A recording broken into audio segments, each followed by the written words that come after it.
As a child, I never had any paranormal experiences until I turned 12. What happened after that was entirely my own doing, and I've been living with the consequences ever since. I grew up in a devout Catholic family and always believed in God. I had never dabbled in anything occult-related before.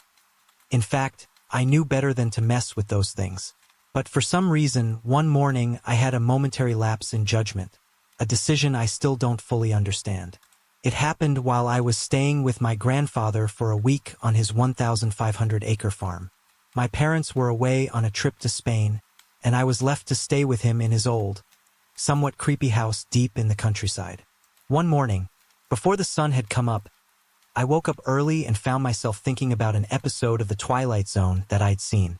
In it, a terminally ill man makes a deal with the devil, trading his soul for 1,000 years of life, during which he couldn't die. My 12-year-old mind began to wonder, what if I could make a deal for the things I wanted? Without thinking it through, I sat up in bed and started speaking aloud. I will trade you this and that, I said, listing off the things I wanted at the time. In exchange for my soul. I waited. Nothing happened. Feeling a bit foolish, I lay back down and tried to fall asleep. But just as I was on the verge of sleep, ironically in the state they call the Twilight Zone, I felt something grab the back of my neck, hard. I bolted upright, startled. But when I looked around, the room was empty. I tried to brush it off as a dream and lay back down, falling asleep not long after. I don't know how long I slept, but suddenly, I was wide awake again. That's when I saw it. A massive shadowy figure standing over me. The room was pitch black, but the presence was unmistakable. I was pinned to the bed, unable to move or scream. The whole experience lasted about 15 seconds, but it felt like an eternity. Terrified, I closed my eyes, and that's when I heard it. A moan, not with my ears but inside my head. It started low, then grew into a blood-curdling scream. Words can't capture how inhuman the sound was. It was like something straight from hell. My heart pounded so hard that I'm convinced the only reason I didn't die from fright was my young, healthy body. Finally, with all my strength, I managed to mouth the word, "Stop," and instantly everything ceased. I was trembling so hard that, for a moment, I thought the bed itself was shaking. I've never prayed so hard in my life as I did then, lying frozen in fear. After what felt like hours, I summoned the courage to move and practically burst through the bedroom door. That night was the worst of my experiences, but it wasn't the last. For years after, I continued to be visited by this force. I would be held to my bed, unable to move or speak, but I would feel its presence, always waiting in the darkness. Strangely enough, it didn't always happen while I was asleep. On certain nights, I could sense it before it came. I'd feel a tingle at the base of my spine that would creep up toward my head. When it reached my neck, I would be completely paralyzed. I learned to brace myself when I felt it coming, tensing up to hold the sensation at the base of my spine, but it never lasted. Eventually, out of exhaustion, I would give in, and the force would take hold. Although I never saw the shadow figure again, the experiences didn't stop. I would hear loud buzzing noises or feel sudden waves of panic that hit me like a punch to the gut. Sometimes, I had nightmares, vivid, evil dreams unlike any I'd had before. I'm convinced they were connected to what I had brought upon myself. The fear from these experiences haunted me throughout my teenage years. What has always puzzled me, though, is why God didn't protect me from these repeated attacks. After all, my faith in Him only grew stronger.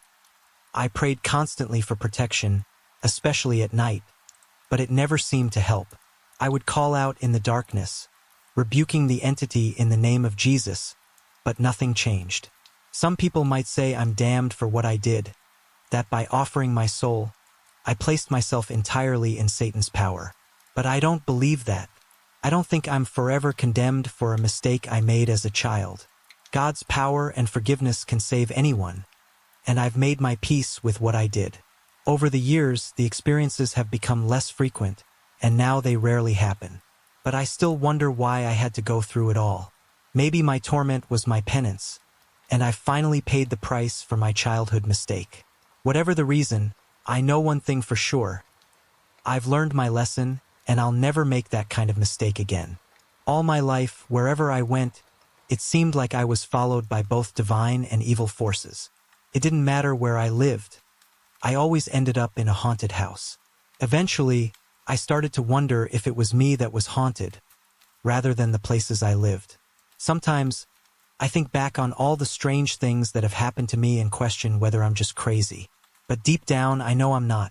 I once confided this story to my best friend, and he revealed that something similar had happened to him when he was about 16. I'm sharing this for anyone else who might have gone through something similar but feels too afraid or embarrassed to talk about it. I'm still not entirely sure what happened to me that night, but it's haunted me ever since. A shaman friend once suggested it could have been an incubus, but I don't know for sure. I was 23 when it happened, just after I had moved to the city on my own. I'd rented an apartment in an older part of town. It was my 5th apartment, but my first in Arkansas. This was in Prairie Grove, a small city in the northwestern part of the state. From my very first night there, I could tell there was something wrong with the place. I heard things, saw things that felt all too familiar. I knew I had moved into a dark, evil place, but I had no choice. I had spent all my money moving there and couldn't afford to leave. At least not until after this happened. It was October 2007, about 2 weeks before Halloween and my birthday. It was around 3 a.m. when I found myself craving some nachos. Since I couldn't sleep, I decided to drive to a 24-hour gas station just a few miles away to grab some. I got back in my car and drove home, nachos in hand, ready to enjoy them. But when I pulled into my parking space and turned off the car, something happened. I felt a chill, like a spike of frozen electricity shooting down my spine. Then I felt it. A force grabbed me, yanking me back into my seat as the car door slammed shut. I felt hands all over me, stroking me, rubbing me. It was trying to seduce me, or something even worse. What made it even more terrifying was that I was alone. Completely alone in the car. There was nothing there, but I could feel it. I heard low growls and felt what seemed like claws gripping me, overpowering me. I tried to fight back, but it was too strong. I was fully dressed, but I could feel it penetrating me viciously over and over. The pain was excruciating, and I tried to scream, but nothing came out. I was paralyzed, trapped by this invisible force, and the fear that it would never end gripped me. It felt like only a few minutes had passed, but when it finally ended, I looked at the clock. It was nearly 5 a.m. Over an hour had passed. I don't understand how something that felt so short lasted so long. I managed to stumble inside my apartment and ran to the bathroom. I stared at myself in the mirror, questioning my sanity, wondering if it had all been a dream, but it felt so real. I checked myself for any marks or signs, but there was nothing. Still, the memory of what had happened was burned into my mind. I wish I could forget it. It was one of the most horrifying experiences of my life, and even now, I struggle to understand it. I work the 3rd shift at a local motel and have been here for over 7 months now. During the winter, I got used to the strange things that come with working overnight in a motel. Even being wide awake at 4 a.m. can feel eerie at times, but there are some things that just don't have an easy explanation.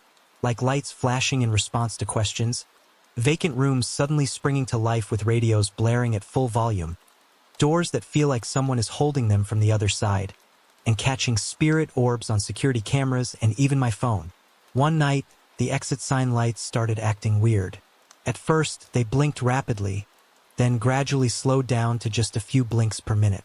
That night, my friend Tom stopped by while my wife, Kate, and I were having dinner at work. I was behind the desk when a flicker on the security monitor caught my attention. The exit sign on the south side of the building was blinking at us.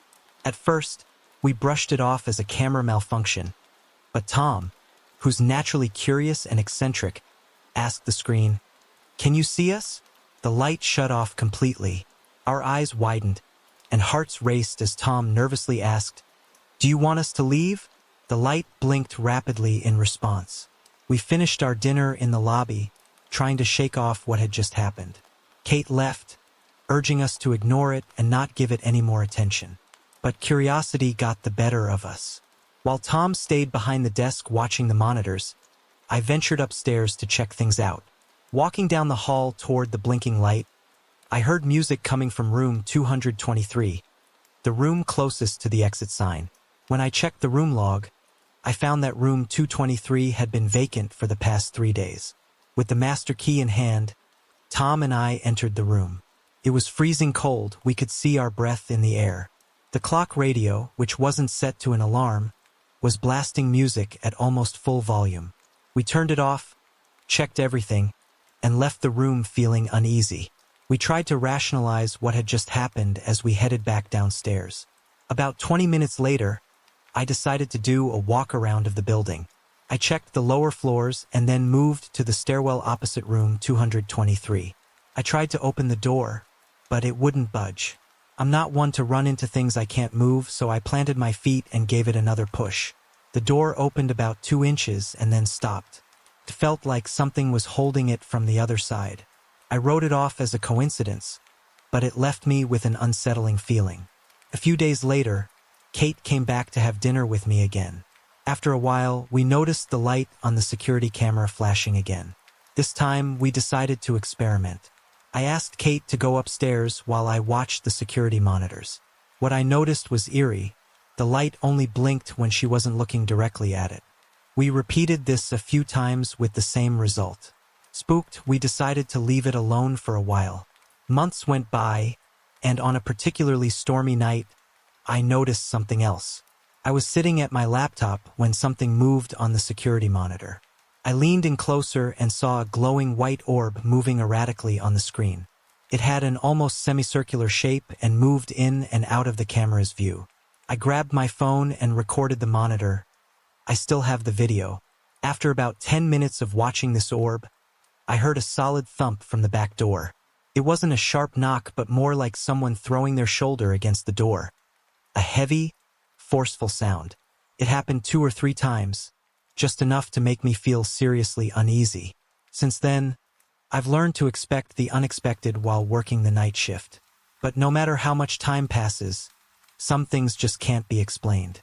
Throughout my life, I've had strange things happen to me in the middle of the night, but I always chalk them up to coincidences or figments of my imagination.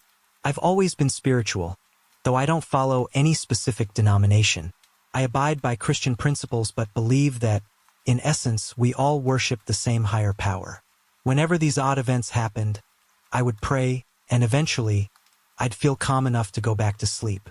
What I'm about to share may sound unbelievable to some, and I wouldn't have believed it myself if it hadn't happened to me.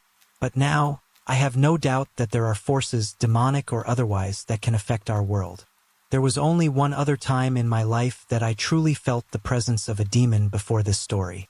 I was very young, on a camping trip with my family, and couldn't sleep. As I tossed and turned, I felt a chill creeping into the room, settling at the base of my neck. I closed my eyes, hoping to block out the fear, but instead, I saw something terrifying, a pair of demonic eyes. It's hard to describe exactly what they looked like, but they filled me with pure terror. I prayed, trying to calm myself down, but the more I prayed, the more scared I felt. Eventually, I whispered, "Jesus loves me." And as I sang, the fear subsided. Suddenly, the overhead light in the camper flicked on. When I got up to turn it off, I saw that the switch was still in the off position. It had to be switched to on and back off again to turn it off. That was the first time I felt certain I had encountered something evil. The second time was much worse. It was December 2009, and I was 22 years old. My son was 11 months old, and my husband was working overnight shifts. I had just finished a semester of college, so I had some time off.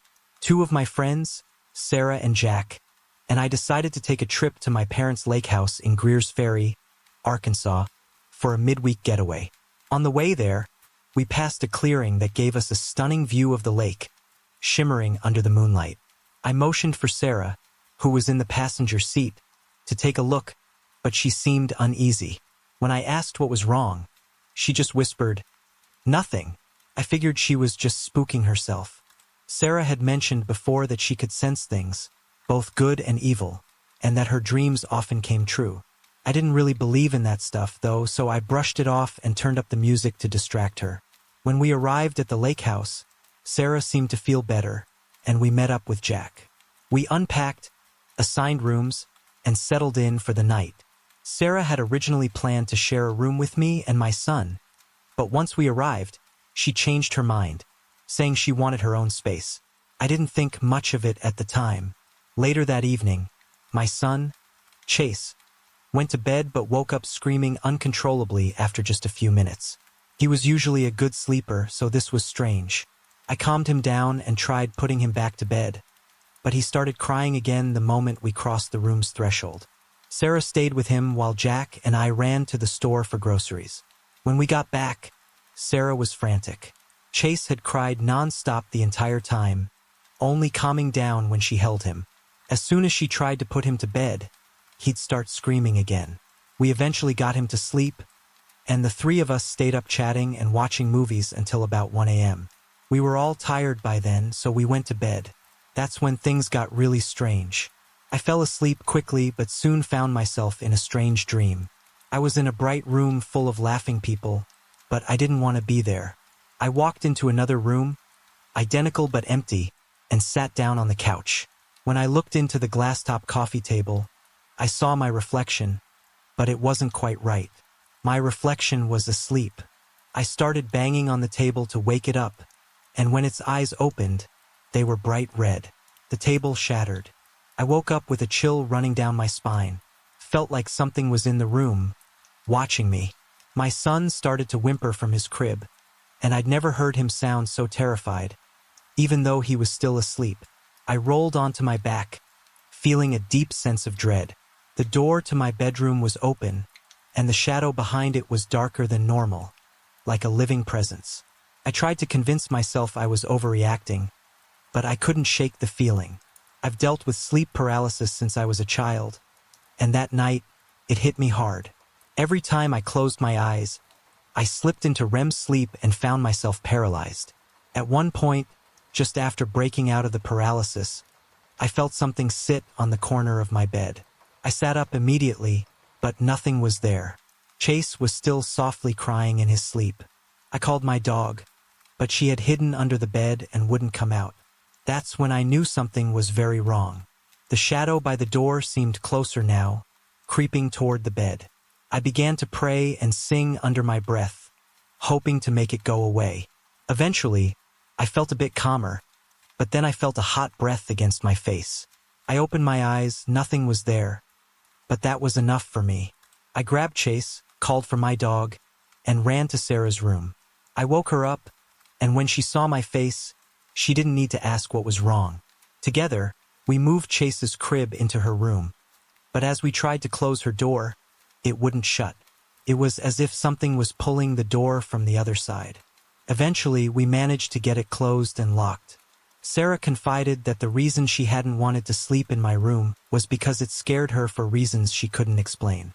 She also recalled a dream from the night before, in which she had driven through the forest, past a lake, and into a mass of trees that turned into the mouth of a demon.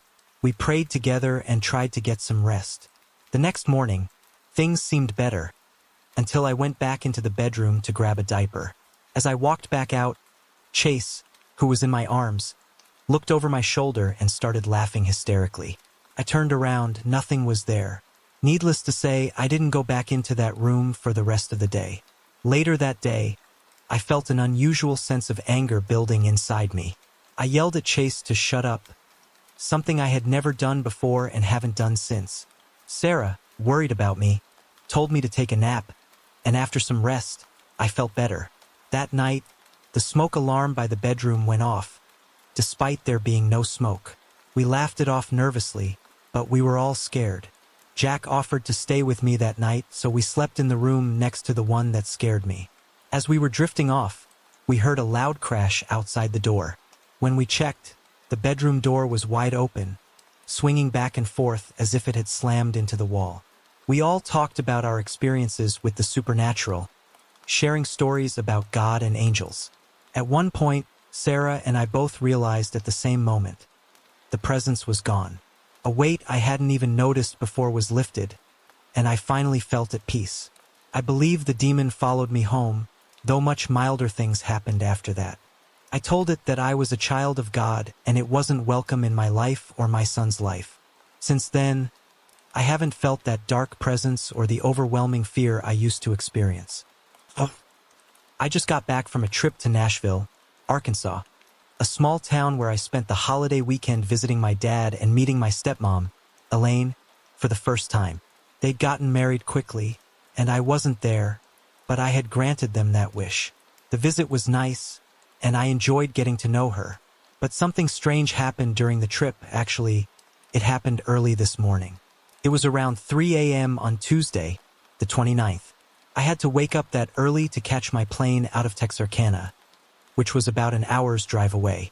The event could possibly be explained, but it left me puzzled, and I can't quite shake the feeling. I had brought my iBook computer along for the trip. On Monday, the three of us went out to the backyard to take some photos together. One picture turned out great, with all of us smiling. I downloaded it quickly and kept it up on my computer screen for the rest of the day.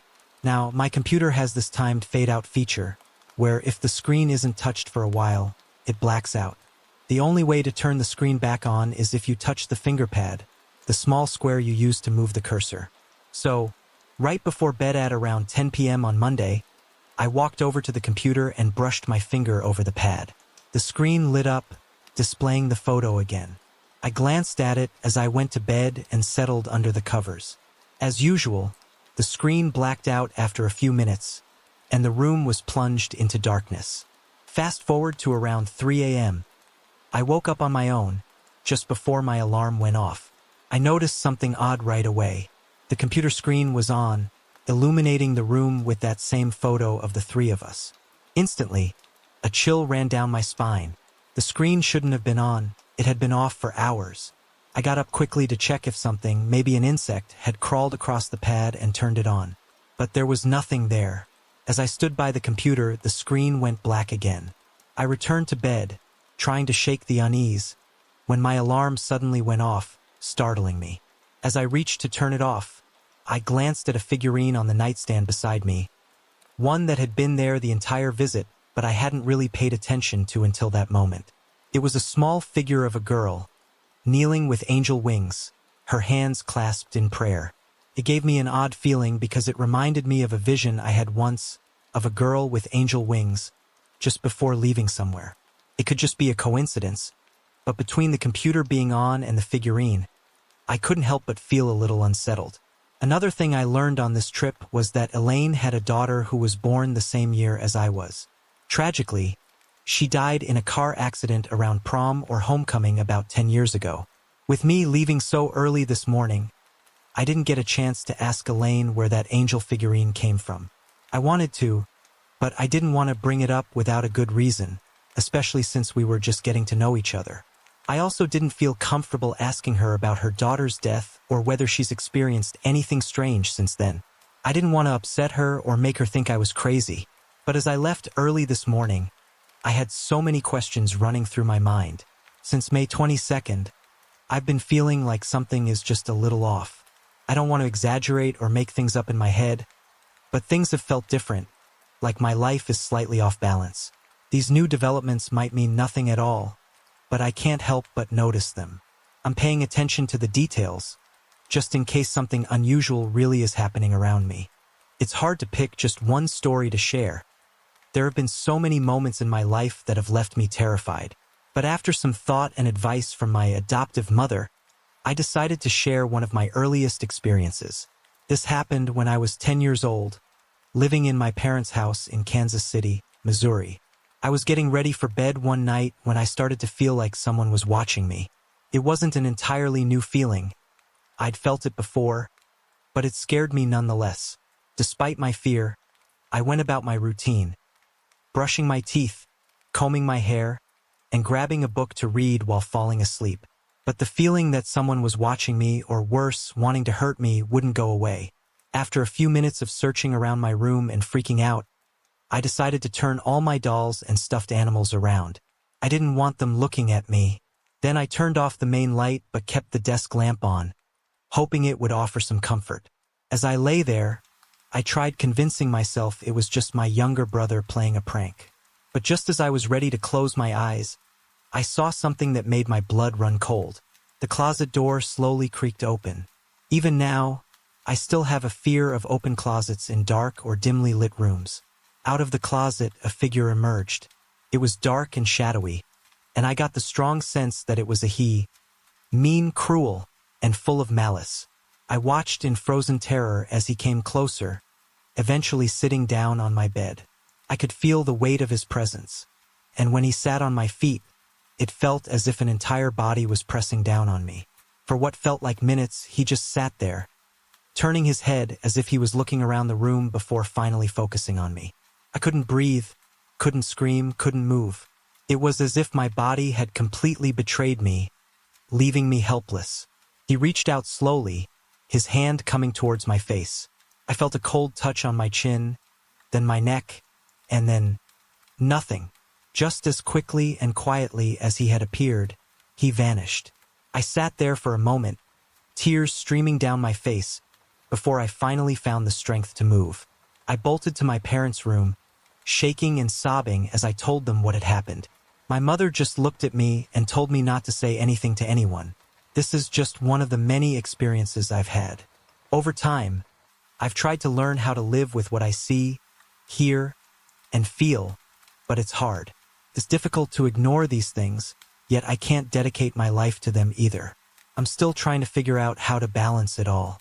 This is one of those stories that has been passed down through the family, and it was my father who told it to me. Since he passed away, I can't ask him to clarify any details, but I'll share it as best as I can remember.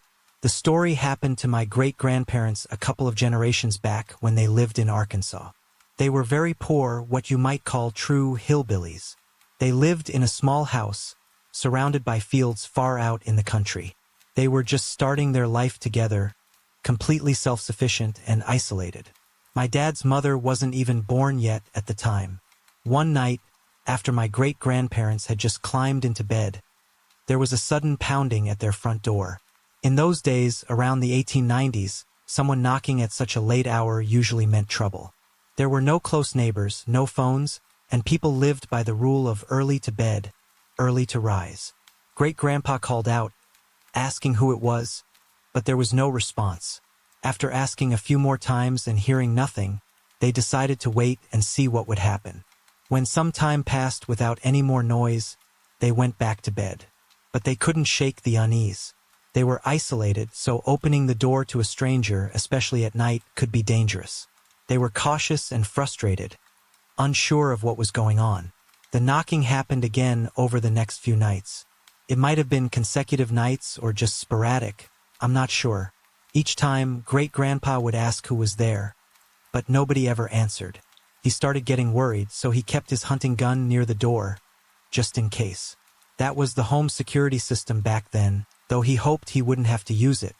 After several nights of this strange knocking, they began to consider the possibility of something unseen, something beyond explanation.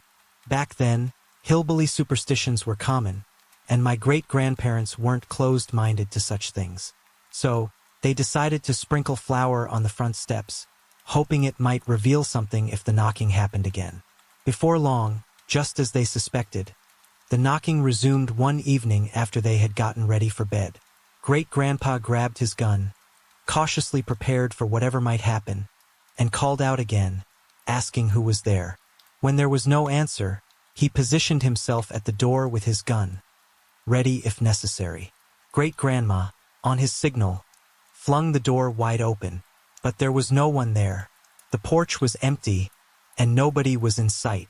When they looked down, they saw footprints in the flour leading up to the door. But what was even more unsettling was that the footprints just stopped, right at the door. There were no prints leading away. Great-grandma said a quick prayer, and the two of them stood there, terrified and shaken. As far as I know, that was the last time the knocking occurred.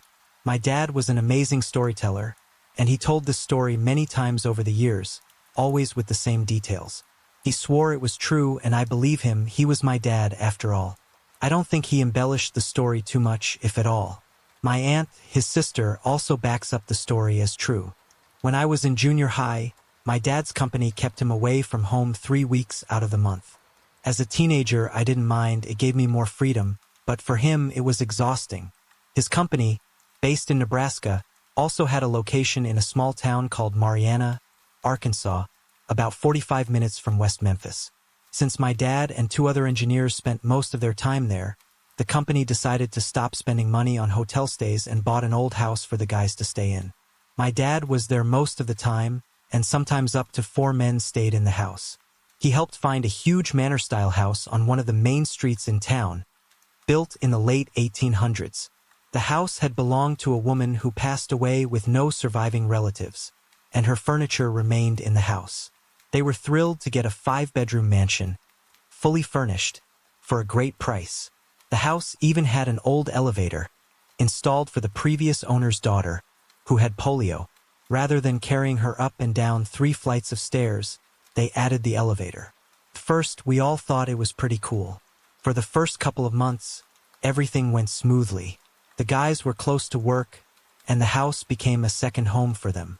But after about 2 months, strange things started happening. They would be woken up at night by the sound of the elevator moving up and down.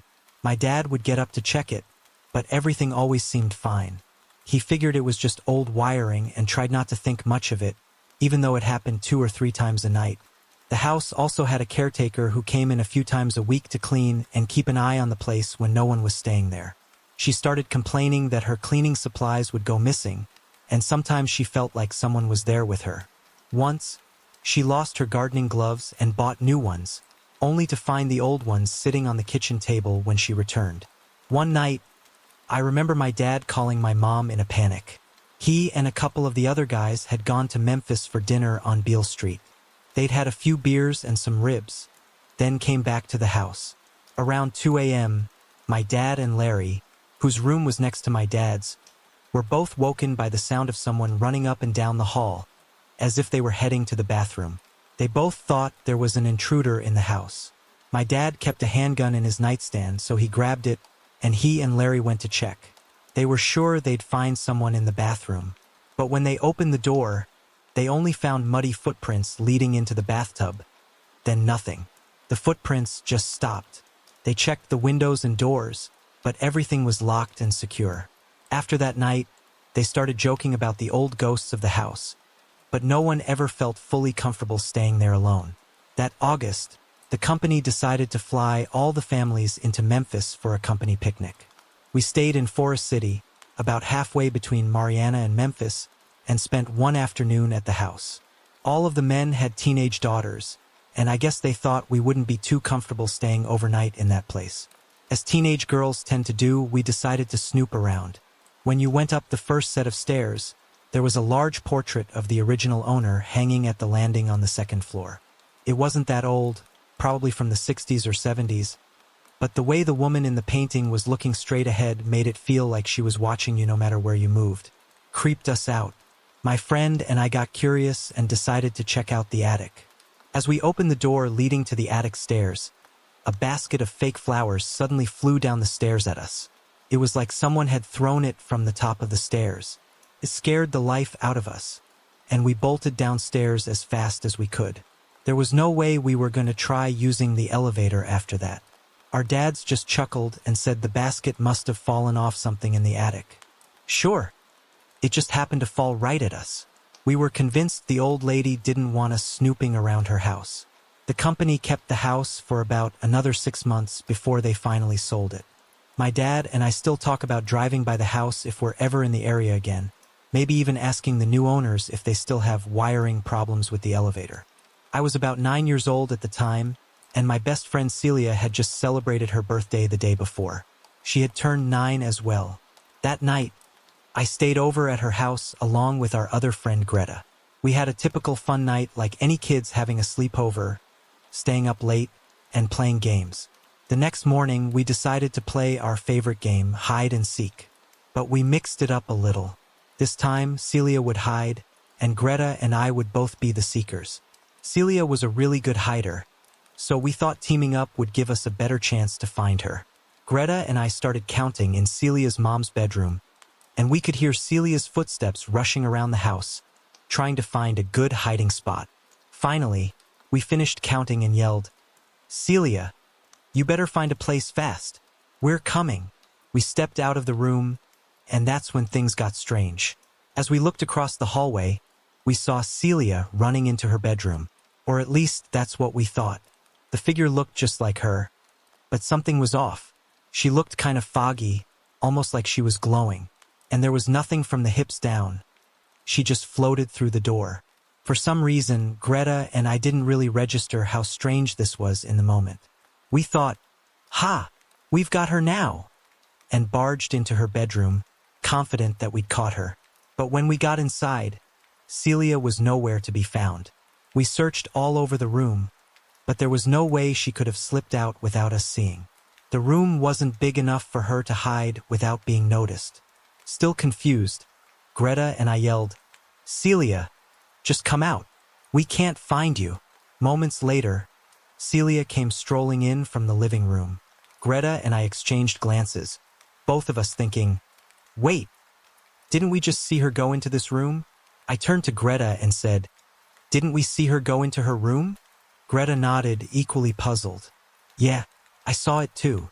Celia stood there, confused, wondering what we were talking about. I asked her how she had managed to slip out of her room without us noticing, and she replied, "I was never in my room. I've been hiding behind the couch the whole time."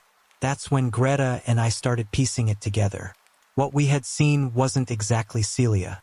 The figure had been transparent, glowing, and kind of foggy. It didn't have any legs and had walked or floated through the door, but it had looked exactly like her. We quickly told Celia what we had seen, and the three of us spent the rest of the morning trying to figure it out.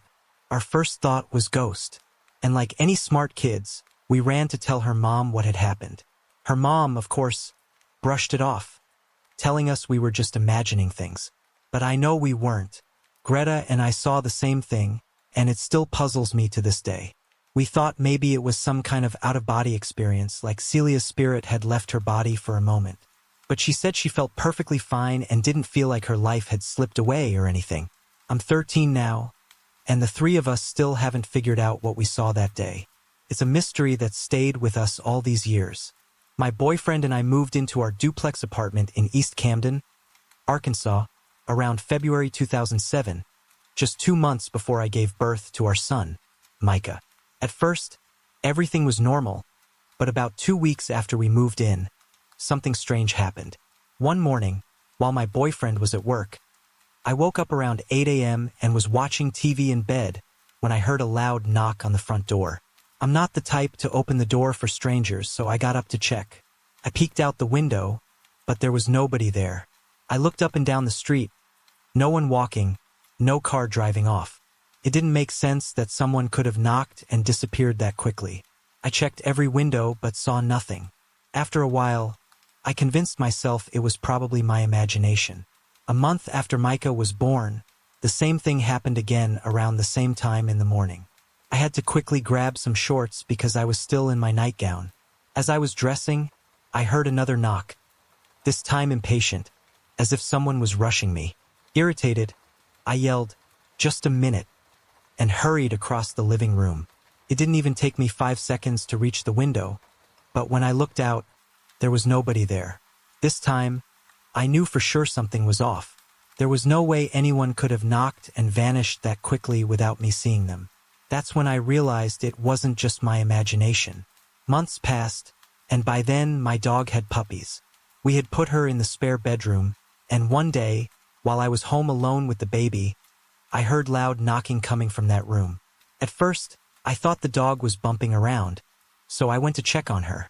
She was lying down, nursing her puppies, her ears perked up, staring at the wall. Then, I heard it again, the loud knocking, but this time, it was coming from the other side of the wall, the other half of the duplex. The problem? Nobody was living there. It had been locked up for months. The knocking stopped, then started again a minute later. I wasn't exactly scared at that point, more curious than anything. I walked up to the wall where the sound was coming from. It was at chest height, clearly not coming from my dog. On a whim, I knocked back. The knocking stopped. Then, After a moment, it knocked back at me. That's when I felt the chill. I didn't know what to do, so I simply walked out of the room and shut the door behind me. As soon as Micah woke up, I got him dressed and decided to spend the day at my grandparents' house. I didn't want to stay in the apartment any longer that day. After the strange knocking incidents, more unsettling things started happening around the apartment.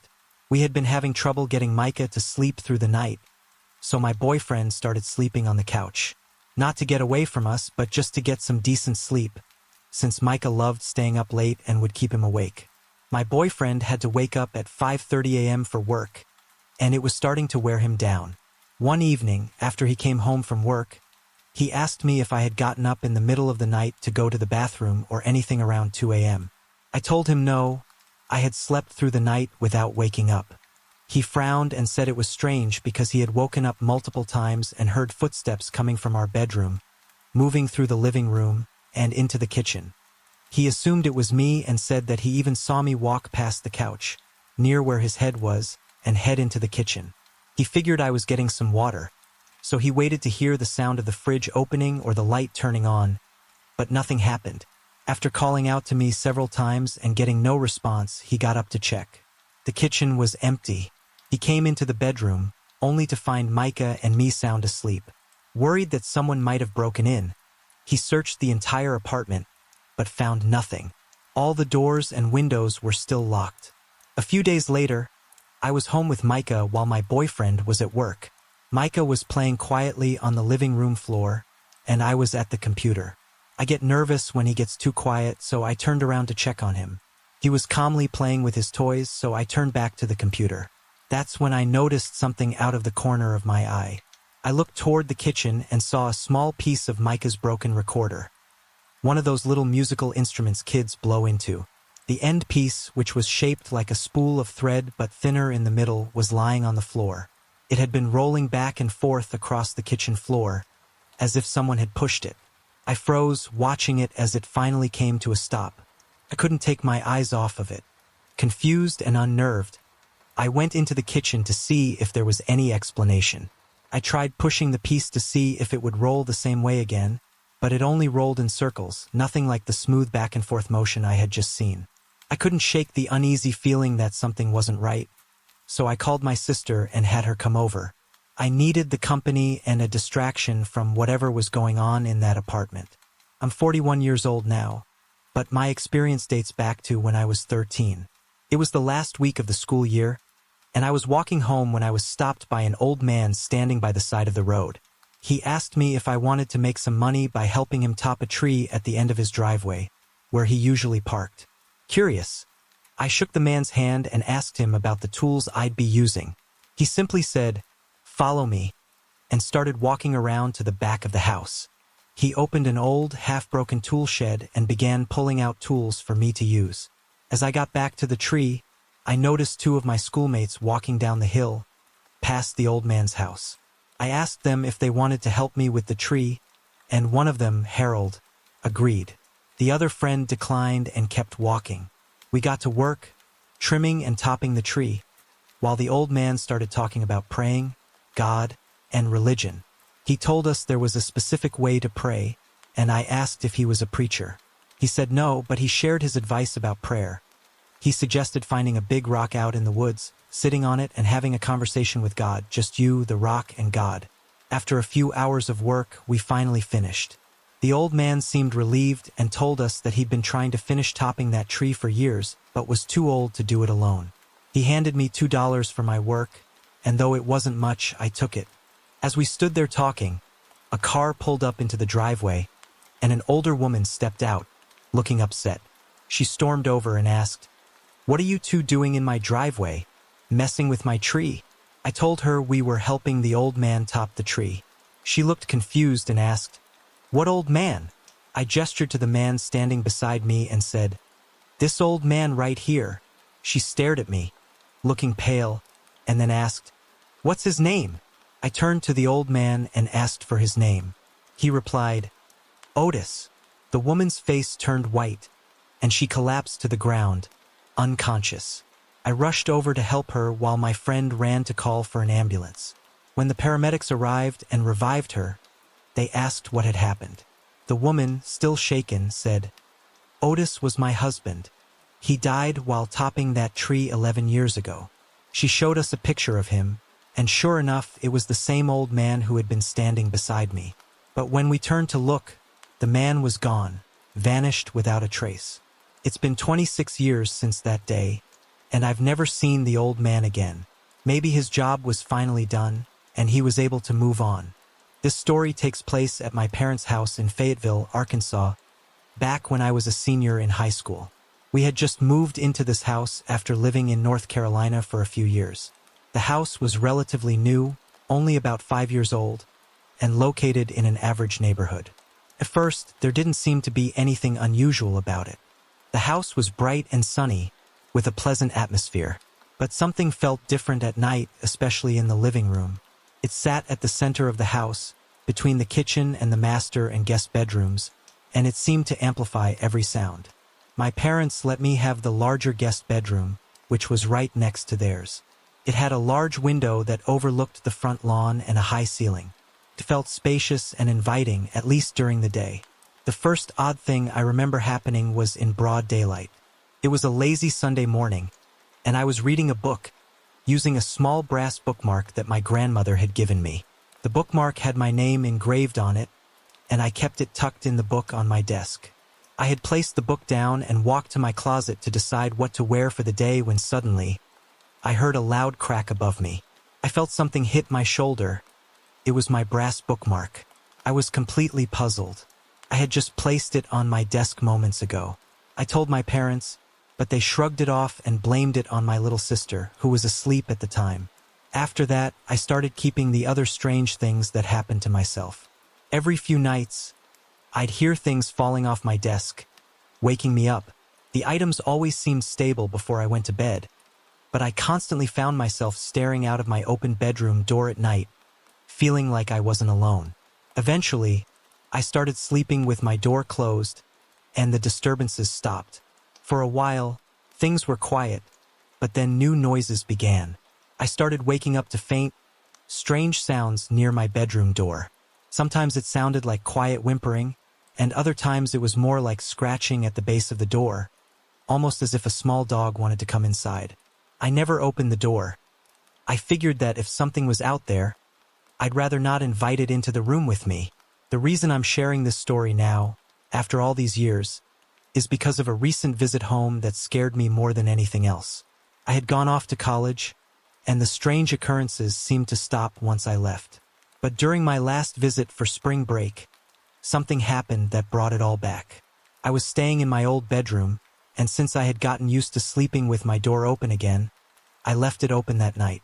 At around 3 a.m., I woke up with a deep sense of dread. I glanced at the doorway and saw a large, black German shepherd standing there, staring directly at me. At first, I thought it was my dog, Kipsha, who is also a large shepherd mix, but it wasn't her. This dog was different. Its presence was unnerving. It just stood there for a few seconds, staring at me, before turning around and disappearing. I haven't seen anything like that since, but the experience left me shaken. After doing some research, I came across something called a black shuck, a mythical black dog said to be an omen of death. I really hope that's not the case. I also looked up the house on Google Earth, and it seems that the previous owners had dogs, though they appeared to be small breeds. I'm not sure what I saw that night or what to make of all the strange things that happened in that house. I'd love to know what you think. This event completely removed any skepticism I had about the paranormal. Here's what happened. It was back in 1993, and I was driving home with my girlfriend after a late-night date at the movies. It was a cold but clear January night. No clouds, no fog, just a calm winter evening. The time was about 12:30 a.m., and as we approached a hill on the highway, I moved into the slow lane. That's when it happened. Suddenly, out of nowhere, there was a man in the middle of my lane. He was dressed in a white t-shirt, blue jeans, tennis shoes, and a red baseball cap. He had his head down and was walking briskly, hands in his pockets. The thing is, he wasn't just far off in the distance. He was right there, no more than 20 or 30 feet in front of the car, directly in the middle of my lane. I was driving about 45 miles per hour, and it looked like I was going to hit him. Before I could react or even hit the brakes, my girlfriend screamed. Instinctively, I shut my eyes, slammed on the brakes, and entered into a skid. The car screeched to a stop, and I could feel chills and shivers run through my entire body. Pure terror. My girlfriend kept screaming, completely hysterical. When the car finally stopped, it was dead silent except for our frantic breathing. Inside the car, it was freezing cold. I could see my breath, and the windows were covered in condensation, even though just moments earlier, the heater had been keeping us warm and comfortable. Sure, it was about 25 degrees outside, but we had been driving for over half an hour, and the car had been warm the entire time until now. To make matters worse, the battery seemed drained. The headlights were dim, and the car wouldn't start for a couple of minutes. When it finally did, I didn't waste any time. I sped off, driving as fast as I could to get us home. My girlfriend was still in shock, too hysterical to speak. When she finally calmed down enough to talk, she said something that chilled me even more. She swore that we had hit the man, but instead of being thrown by the impact, he walked through the car. She told this same story to her pastor, my family, and hers. We were so shaken that we returned to the spot later that night, bringing a few friends with us to make sure we hadn't hit and killed anyone. But there was no one. No sign of an accident, no body. Everything was normal. This was during my college years, and for a long time I didn't talk about the incident. But now, at 40 years old, it feels just as fresh in my memory as if it happened yesterday. I know it sounds like one of those stories you see on TV, but I can assure you, it happened. I saw, felt, and experienced something I still can't explain. It changed the way I think about the spirit world, and to this day I'm still trying to figure out what it was that we encountered that night. Interestingly enough, I've heard of 2 other people having the exact same experience in that same spot on the road. No one seems to know who the figure is, or if there was ever an accident that might explain it. What I do know is that the hill is known for being dangerous, with several fatal car accidents over the years. That's all I've been able to find out. Since that night, I've had a couple of other experiences with the paranormal, but none as up close and personal as this one. I still have to drive that stretch of highway every day to and from work, and not a trip goes by where I don't think about that encounter. I guess I should consider myself lucky that whatever that entity was, it didn't attach itself to me or follow me home. All of the following events took place in my old house in Arkansas, where I lived with my parents, Bob and Sarah, and my older brother Joey. My parents have since moved out, and tragically, Joey was killed in a car accident 5 years ago. Now, I live in Texas, but I'll never forget the experiences I had in that house. Especially my encounters with what I believe was my guardian angel. The first time I remember encountering this presence, I was 5 years old. I was sitting at the top of the stairs, my legs dangling over the edge, when I suddenly heard a soft whisper in my ear. The voice, sweet and gentle, said, "Be careful, sweetie. Don't fall down the stairs." It was a woman's voice, and although I didn't think much of it at the time, being 5 years old, I replied aloud, "I won't." But who said that? There was no answer. My mother, who was in the kitchen, heard me talking and came out, asking who I was speaking to. I told her, "I don't know." She just shrugged it off, assuming I was talking to my brother, as she told me later. But I knew I had heard something. The next time I encountered this mysterious voice, I was 12. It was summer, and my brother and I were in the backyard, soaking each other with buckets of water to cool off. Behind our house was a large, overgrown field where the local teenagers often hung out, drinking or making out. The field was littered with broken glass from smashed bottles, and my mother always warned us never to walk barefoot in that area. As my brother and I played, I soaked him with water and quickly hopped over the fence into the field to escape him. In my rush, one of my sneakers slipped off and landed back in our yard. Being a lazy 12-year-old, I decided to keep going without it, thinking I could just avoid the glass. I zigzagged through the field, not paying close attention to my steps, when I suddenly saw a white mist ahead of me. I stopped in my tracks, staring at it, and then I heard that same female voice again, the same voice I had heard when I was 5. This time, she simply said, "Look down." I obeyed. And right there, beneath my bare foot, were two smashed bottles. If I had taken even one more step, I would have cut my feet to pieces. My heart raced as I mumbled a quick, "Thank you," to the mist and ran back to the house as fast as I could. From that moment on, I was convinced I had a guardian angel watching over me, and I still believe it to this day. All of the following events took place in my old house in Arkansas, where I lived with my parents, Bob and Sarah, and my older brother Joey. My parents have since moved out, and tragically, Joey was killed in a car accident 5 years ago. Now, I live in Texas, but I'll never forget the experiences I had in that house, especially my encounters with what I believe was my guardian angel. The first time I remember encountering this presence, I was 5 years old. I was sitting at the top of the stairs, my legs dangling over the edge, when I suddenly heard a soft whisper in my ear. The voice, sweet and gentle, said, "Be careful, sweetie. Don't fall down the stairs." It was a woman's voice, and although I didn't think much of it at the time, being 5 years old, I replied aloud, "I won't." But who said that? There was no answer. My mother, who was in the kitchen, heard me talking and came out, asking who I was speaking to. I told her, "I don't know." She just shrugged it off, assuming I was talking to my brother, as she told me later. But I knew I had heard something. The next time I encountered this mysterious voice, I was 12.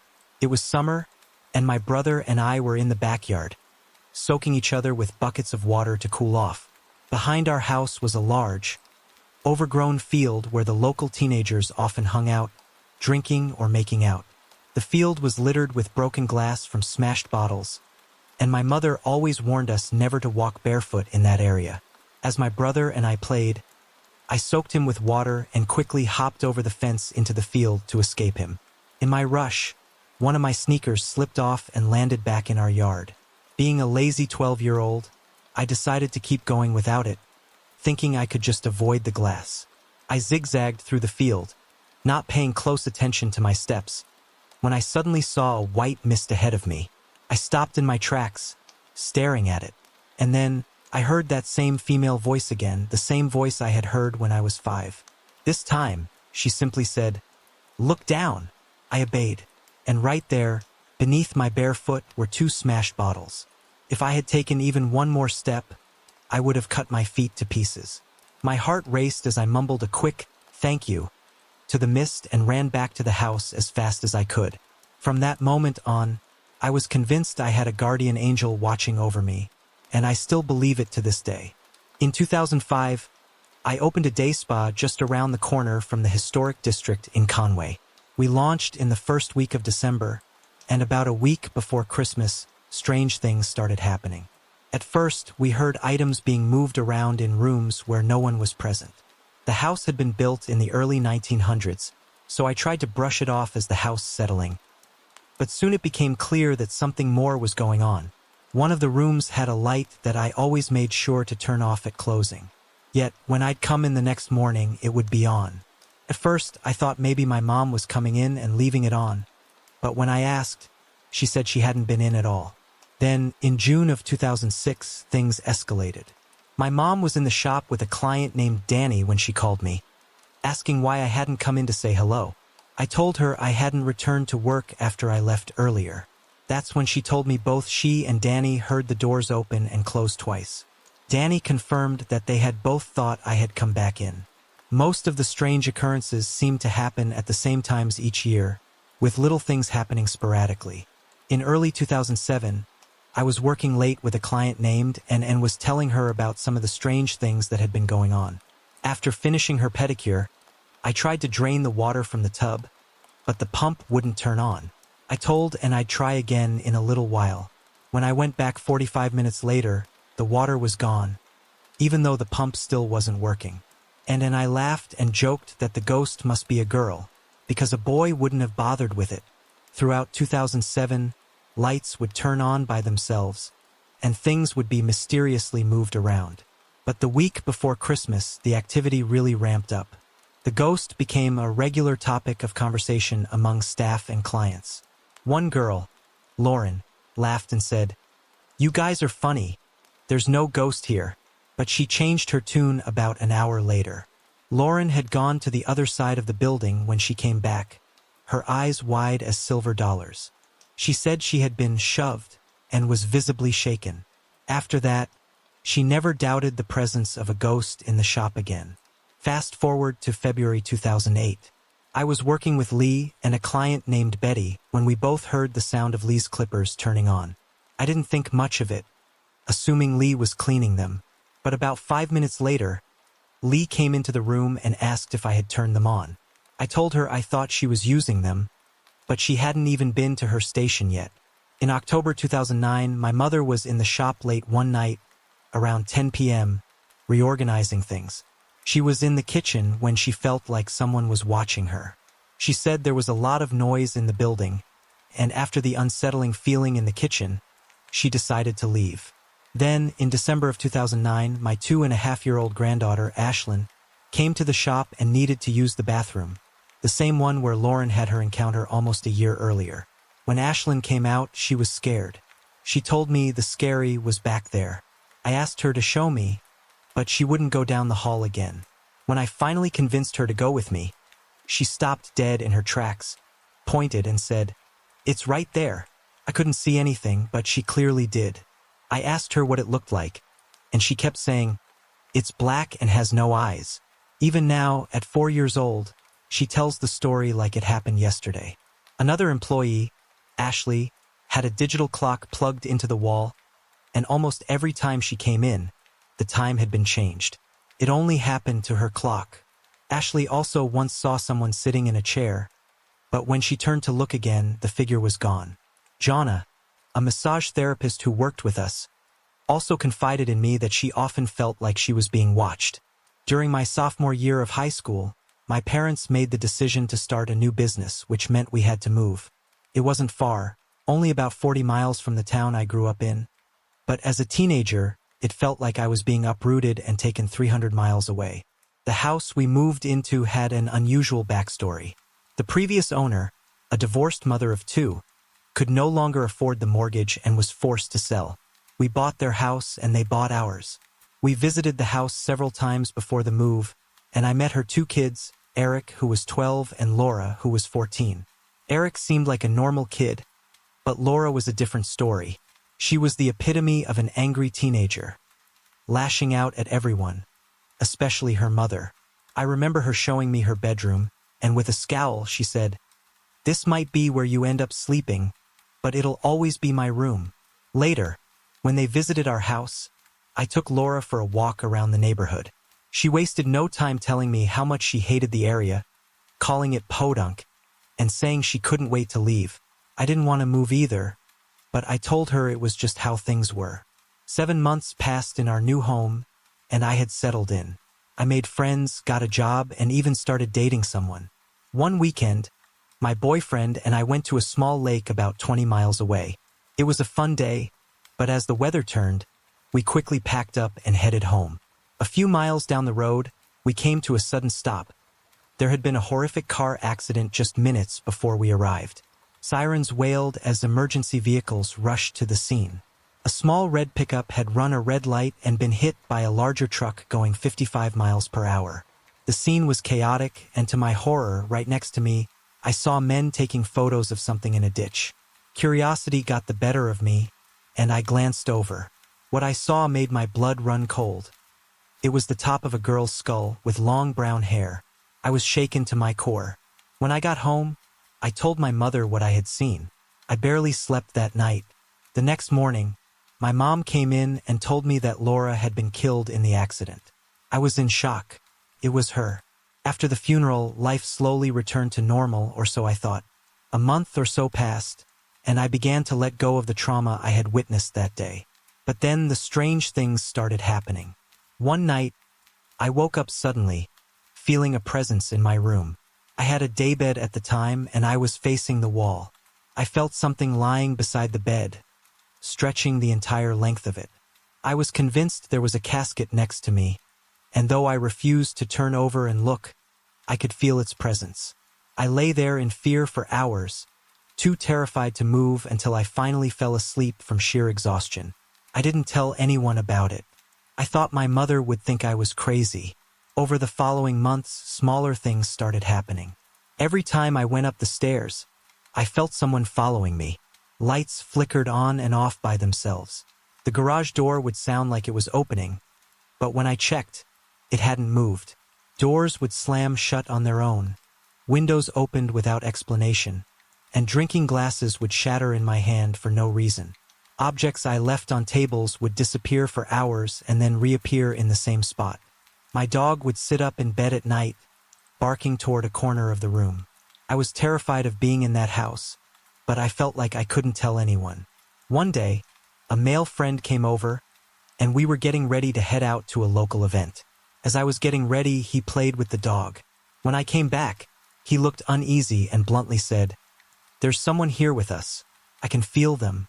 I want to leave." And leave we did quickly.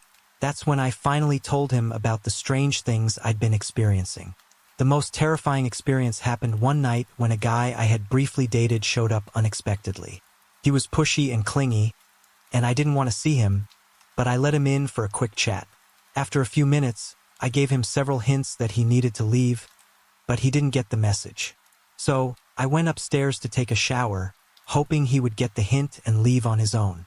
When I came back downstairs, I found him in the middle of the living room, mopping up a spilled glass of water.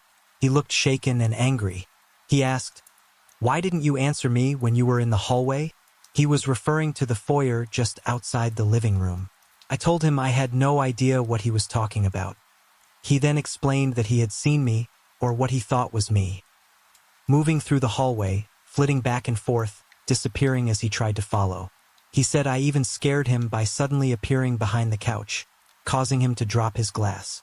When I told him I had been upstairs the whole time, his face turned pale. He left shortly after that, and so did I. I wasn't staying there alone. This went on for years. While I somewhat got used to it, I hated the feeling of being watched and unwelcome in my own home. Years later, I finally confided in my mother about everything that had happened. She looked guilty as she told me she had experienced similar things. She said she believed it was Laura taunting me, trying to let me know that it was her room and always would be. My mother had even seen her a couple of times and told her to leave because she was scaring me. But no matter what we did, nothing seemed to make her pass on. That experience solidified my belief in the paranormal. Before living in that house, I wasn't sure if I believed in spirits or ghosts. But after those years of unexplained events, I became a firm believer. Laura never let me forget that my bedroom was hers, and in a way it always will be.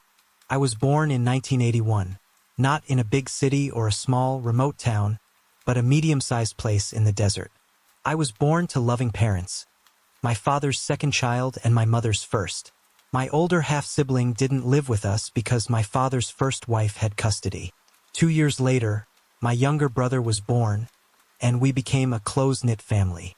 My parents were what my brother and I affectionately called hippies. They never denied it and would even laugh and brag when we called them that. I was conceived in an old VW van, where my mom carried me for the first 8 months of her pregnancy. Just before I was born, my father had saved enough from his job to rent an apartment. It was small but cozy, and just a month and a half later, I was born 2 weeks overdue. My birth wasn't easy. My mother wanted a natural birth, but by the time labor began, I had already grown too large. After hours of intense labor, the doctors decided to perform an emergency C-section. Both my mom and I almost didn't make it. As the story goes, I entered the world screaming, bald and a bit overweight. The birth process had been so difficult that my head was cone-shaped from the pressure. It took nearly a year for my skull to settle into a normal shape. 2 weeks later, my parents finally brought me home. They were so excited about my arrival that they didn't realize they hadn't prepared a crib or anything for me to sleep in. So, for the first 2.5 months, I slept with them in their waterbed. That's where the first unusual event of my life happened. One night, my parents had put me in bed as usual, and after a long day, they fell asleep quickly. But I wasn't asleep. I started crying, and no matter what they did, I wouldn't stop. Frustrated, my dad suggested they take me for a car ride, hoping it would calm me down. So, they bundled me up, got dressed, and took me on a drive. By the time they returned, I was fast asleep. Relieved, they put me back in bed and went to sleep. At around 3 a.m., my parents were jolted awake by my screams. My mom quickly turned on the light, but when they looked for me, I wasn't where they had left me. Panic set in as they searched. My dad finally found me on his side of the bed, hanging halfway off, with my legs stuck between the waterbed frame and the mattress. He reached for me, but as he did, he noticed something strange. He knew it was me, but for a moment, he said, it felt like he didn't recognize me. As he carefully pulled my leg free, the bedroom door suddenly slammed shut on its own. My mother stood frozen, terrified, while my father rushed to free me. They immediately drove me to the hospital, where it was discovered that my leg was broken, from my hip to my knee. The doctors were suspicious and called in the police, but after an investigation, no charges were filed. There was no explanation for how my leg had gotten trapped between the bed frame or how I had managed to get to the other side of the bed without making a sound. At that age, I wasn't even able to crawl yet. My parents later reflected on that night, realizing it might have been my first encounter with something otherworldly. After that night, my parents couldn't bear to stay in the apartment, so they moved 2 states east. They ended up living in a camper for a while, moving from place to place while I was sent to live with my grandparents for a few months while my leg healed. Over the next year and a half, I went back and forth between my parents and grandparents. Once I learned to walk, my behavior started to change. I became quiet and withdrawn. I didn't like being around people, and I would often find places to hide, sometimes for hours without making a sound. I developed an odd habit of turning on lights at all hours of the day and night. At night, I would hide behind furniture or in corners, never making a peep. My family thought it was strange, but they didn't know what to make of it. One day, while I was napping behind the wood stove at my grandparents' house, my grandmother found me and moved me to the couch. Just as she was walking away, I started to have a nightmare. She turned back to check on me, and at that exact moment, a picture frame flew off the wall, crossed the room, and gashed her arm. She still has a scar from that incident, and 7 people were in the room to witness it. It was the first time my family began to realize that something unexplainable was happening. As I got older, things only became more unsettling. I never had an imaginary friend, but I would scream and cry at what seemed like nothing. My parents decided to take me to a child therapist. The therapist asked me to draw pictures and talk about what I was feeling. When asked why I screamed and cried, I told him, "He isn't my imaginary friend." The therapist asked who I was talking about, and I replied, "He wants to kill the world." That night, I had a terrifying dream where I saw something that felt like it wanted to destroy everything. The voice in my dream whispered, "I'll take you." When I was 20, I asked my parents about that dream, and they told me they had heard those same words come out of my mouth that night, but it wasn't in my voice. The strange occurrences seemed to calm down for a while. My brother was born, and we moved again, this time to a small house. But the peace didn't last long. Soon after we moved, my parents started hearing footsteps at night. The sounds of heavy boots would stomp up and down the hallway, but when my father searched the house with a gun, he found nothing. This went on for several nights, and each time, the footsteps would stop right at the door to the master bedroom. One night, my father fired shots, convinced there was an intruder, but no one was there. The next day, we packed up and moved again. But even after we left, the footsteps followed us for 6 months. Wherever we went, we could hear them. Faint at first, then louder and more aggressive. It took half a year before they finally stopped. For a time, we thought the worst was over, but I would soon learn that this was only the beginning. When I was 13, we moved into an old house in a larger town. The house had thick plaster walls and wooden floors that creaked with every step. It was there that I started seeing shadows, figures that moved quickly, disappearing just as fast as they appeared. Sometimes they had vague human shapes, but they were mostly formless. I would see them darting around our house, and occasionally, I would feel them watching me. One night, as my family sat in the living room watching TV, my younger brother suddenly got up and walked toward the front door. He seemed dazed, as if he wasn't fully awake. He turned the knob, but the door was locked. My parents watched in confusion as he struggled with the door. Then he turned around and said, "I'll take this one too," in a voice that wasn't his own. The house shook as he said those words, and my mother grabbed him, pulling him away from the door. The same eerie laughter we had heard years ago echoed through the house. It was the same sound we heard the night our previous house burned down. After that, we moved again, leaving everything behind. The nightmares and strange encounters would follow us for years. I eventually learned to live with them, but they left a mark on me, shaping my belief in the supernatural. To this day, I still think about those early years and wonder what it was that haunted my family. I'll start by saying this. The very last place I ever expected to see anything paranormal was in a public corporate store. Up until that point, my experiences with the supernatural were limited to fleeting glimpses, nothing solid enough to warrant a full story. Maybe the most notable one before this was the time I walked straight into a ghostly, bearded face in the dead of night as I crossed from the living room to the kitchen. That was creepy enough. But you're here to hear about the Walmart ghost. Now, this didn't happen in Oregon, where I currently live. This all took place in Arkansas. I found myself in Arkansas because, after a long-distance relationship with my boyfriend, I refused to watch him get on that plane and leave for another year. We'd met online over World of Warcraft, but he lived 7 states away, and for 4 years we made things work. He finally came to visit, but after he left, I knew I had to go back with him. I even took a term off school to make it happen. I could only stay for 3 months, though, so I made it my mission to get a job as quickly as I could, save up, and bring us both back home together. This is where Walmart enters the picture.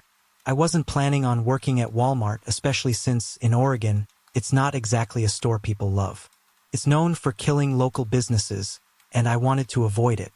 But circumstances led me there, specifically a temporary job remodeling the store. It paid more than the regular employees were getting, and it was straightforward, reorganizing shelves, cleaning, replacing labels, basic stuff. What I didn't expect was that this mundane job would lead to one of the strangest experiences of my life. It started one morning while I was on the floor, tidying up a section of shelves, ripping off old labels, and polishing the surfaces. Out of the corner of my eye, I kept seeing movement. Every time I turned to look, no one was there. I shrugged it off at first, thinking it was my imagination playing tricks on me.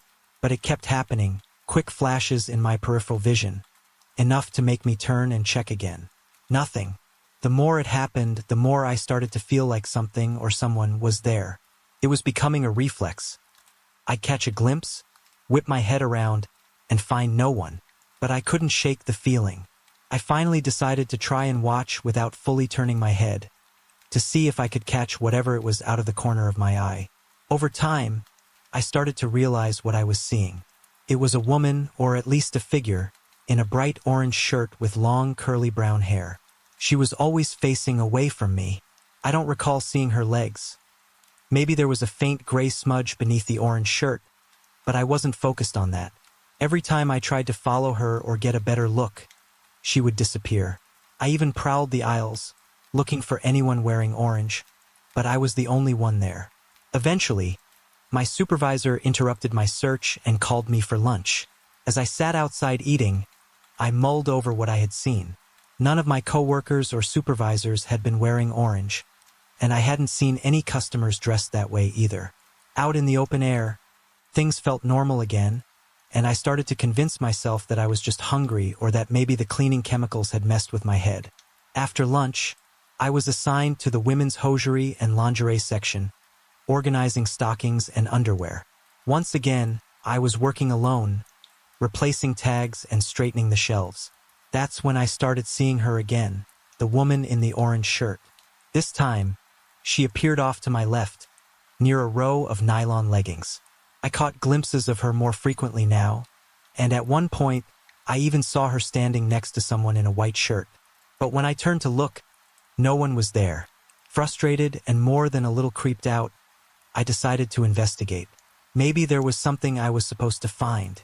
I walked over to the shelf where I kept seeing her, kneeling down to clean off the dusty metal framework. That's when I spotted something. Crumpled paper tucked underneath the shelf. Puzzled, I reached for it. The moment I touched it, I realized it wasn't just any paper. It was tissue paper, soft and delicate, something that didn't belong in that part of the store. As I stood up, holding the crumpled paper in my hands, a strange chill ran through me. With growing trepidation, I unfolded it. Written in cursive, over and over again, was the same phrase: "A day lived without laughter is a day lost." I felt a deep, eerie calm settle over me. Somehow, I knew that whatever message Mrs. Orange Shirt and her white shirt counterpart had been trying to communicate, this was it. After that, I never saw either of them again. It was as if they had delivered their message, and their presence was no longer needed. That phrase stuck with me. It made me realize how much stress I had been under, worrying about my future, my relationship, and the overwhelming pressure to make everything perfect. The message was simple but profound, telling me to let go, to laugh, and to live in the moment. I'm back in Oregon now, and my boyfriend is with me, just as I had hoped. I often think about the woman in the orange shirt, and though I'll never know for sure who she was or why she appeared, I like to believe she was connected to me in some way. Maybe a long-lost relative, or perhaps just a wandering spirit. Either way, her message was clear, and it's one I'll carry with me for the rest of my life. It all started when I was about 10 years old. At the time, I lived in a house in Arkansas, and though nothing unusual had ever happened before, things began to change. I can't pinpoint anything that might have triggered the experience, but I know that I didn't do anything to invite it. One day, I was walking down to the basement to grab something. I can't even remember what, when I suddenly felt a chill. The air got heavy, and I had this overwhelming feeling that someone or something was watching me. I stopped dead in my tracks, my eyes scanning the shadows. My heart started racing, and before I knew it, fear overtook me.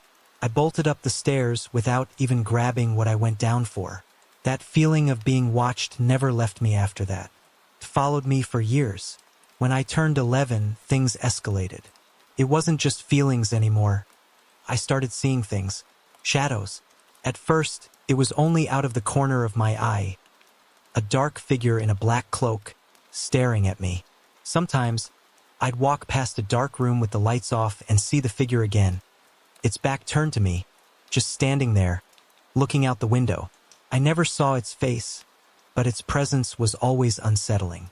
Even worse, every time I took out the trash at night, I could feel it behind me, like it was following me through the darkness. By the time I was 12 and 13, things had taken a turn for the worse. The house itself began acting strangely. Doors would creak open or slowly close by themselves. My parents brushed it off, saying it was just a draft, but I knew better. It felt like the house was alive, and it was watching me. One evening, when I was 13, something terrifying happened. I was home alone, sitting on the couch watching a movie. Out of nowhere, one of the small pillows next to me flew across the room. It didn't just fall. It shot off the couch with force and landed on the floor on the other side of the room. My heart leaped into my throat. I stared at the pillow for what felt like forever, trying to rationalize what had just happened. But deep down, I knew I couldn't explain it. A few months later, I had another frightening experience, this time in my bedroom. I was sitting at my desk, doing nothing in particular, when a sudden wave of terror washed over me. An indescribable fear, like something was right there with me. I froze, barely able to breathe. That's when I heard it. Shuffling sounds, like someone was moving just outside my door. The noise wasn't loud, but it was unmistakable. I sat there, paralyzed with fear, for what felt like 5 minutes, not knowing what to do. I couldn't leave. Whatever it was just on the other side of the door. I waited, my heart pounding, until the fear finally began to fade. When I could move again, I bolted for the door and ran. But the worst experience happened not long after that. It was late one night, around 3 a.m. I had been listening to some cassette tapes, but I decided it was time to go to bed. I turned off the tape player and pulled up the covers, ready to sleep. That's when I felt it. A sudden chill that ran down my spine. And then I saw them. From the darkness of my closet, transparent figures started to emerge. They didn't walk like normal people. They shuffled almost like zombies. At least 10 of them, all in a single file line, walked out of my closet and straight toward my bed. But the terrifying thing was, I sleep on the top bunk. These things were right in front of my face, their ghostly forms moving in slow, deliberate motions. They were wearing modern clothes, but I couldn't make out any details. Just vague shapes and figures, all pressing toward me. Something inside me snapped. I sat bolt upright in bed, and just like that, the figures vanished. But something was still there. I looked toward my closet, and that's when I saw it. Something darker than the others. It looked like one of the figures, but it was black, its form hanging by the neck, with its arms chained. It twisted and writhed in the air, moving as though it was in pain. It struggled for a while, then slumped over and disappeared back into the shadows. As soon as it was gone, I jumped out of bed. I didn't even use the ladder. I just leaped down and slammed the closet door shut, shoving a chair in front of it for good measure. After that night, the encounters stopped. I don't know what happened or why, but I've never had another issue with ghosts since. There's only one thing that still bothers me. Why was I the only one who ever experienced it? I never told my parents or siblings about what I saw, and no one else seemed to notice anything strange. But one thing's for sure, I'll always sleep with the closet door shut. This experience happened when I was around 9 or 10 years old. I don't remember my exact age, but I remember every second of that night vividly, as if it happened yesterday. To set the scene, let me give you a little background on my parents' house. It wasn't new by any means. In fact, it was about 120 years old when my parents bought it, which isn't uncommon for Sacramento. We lived in one of the oldest neighborhoods in the city, and the house had seen its fair share of families come and go over the years. The layout was simple, a typical 3-bedroom, 2-bathroom bungalow. My room was in the front of the house, just to the left of the family room. There was a long hallway where the other rooms branched off, and at the end of the hall was the bathroom I shared with my siblings. Along with our modest home, we had an extraordinary dog named Butterscotch, though we called him Scotch for short. He was a loyal German shepherd, always at my side, day or night, almost like it was his personal duty to protect me. He'd either sleep in my room or just outside my door in the family room, never far from me. One night, in the middle of the night, I woke up needing to go to the bathroom. Pretty standard for a kid, especially since I was one of those who'd ignore the need as long as I could to avoid interrupting whatever play or dream I was absorbed in. So I finally got up, and as I made my way down the hallway, I could hear the familiar sound of Scotch's nails clattering on the hardwood floor behind me. It was pitch dark, but I didn't turn on any lights. I didn't want to wake anyone up, and I figured I could manage well enough, as I'd done plenty of times before. After finishing in the bathroom, I turned off the light and opened the door. As I made my way back down the hallway, just as I passed the turn that led to the basement, I saw Scotch laying right there on the hallway floor. I thought nothing of it at first, just figured my eyes had adjusted to the dark and I could finally see him more clearly. "Come on, Scotch, let's go back to bed," I whispered, but he didn't move. He just lay there, completely still. After a moment, I tried again to get him to follow me, but he wouldn't budge. Annoyed, I stepped over him and kept walking, thinking maybe he'd come once I was back in my room. Then, about 20 feet down the hall, something caught my eye. I froze and my eyes adjusted again. Coming towards me from the living room was Scotch, my actual dog. It took less than 2 seconds for me to process what was happening. I bolted down the hallway, threw myself into bed, and yanked the covers over my head, my heart pounding. I realized there was no way it could have been Scotch laying in the hall. He wasn't exactly the stealthy type. There's no way he could have gotten past me without me hearing or seeing him. As I lay there, trying to make sense of what had just happened, I couldn't shake the image of that dog in the hallway. It wasn't Scotch. Even in the darkness, I could tell. It had this faint, almost glowing green outline around it, and it was smaller, maybe around 50 pounds, while Scotch was a solid 80 pounds. The figure had a pit bull-like appearance, not my big, loyal German shepherd. How I'd confused them in those moments, I still don't know. For years after, I never told anyone about that night. I didn't think anyone would believe me. Heck, I wasn't even sure I believed what I had seen. Then, a few years later, we were cleaning out the basement. Our basement was divided into two sections, a normal, concrete-floored basement and a dirt floor section that had once been used as a wine cellar. We mostly used that part for storage. While cleaning, I came across something that sent chills through me, bones. They were too big to belong to a rat or a cat. My mind immediately flashed back to that night. I was almost certain these bones belonged to the dog I'd seen. I never told anyone about the bones or my encounter, mostly because I knew a lot of people don't believe animals have spirits or energy the way people do. But after that experience, I'm convinced they do. I know they do. When my wife and I first got married, we were on a tight budget. I was still in college, and she was the only one bringing in a paycheck. So, when we were looking to buy a home, we didn't have many options and ended up purchasing a mobile home. For the first few years, everything seemed normal. Now, I'm a bit particular about keeping things organized. My wife would tell you I have a touch of OCD about neatness. I always know where everything is in our home, and every item has its place. But we started to notice that things would randomly go missing. At first, I just thought I was misplacing stuff, but then it kept happening.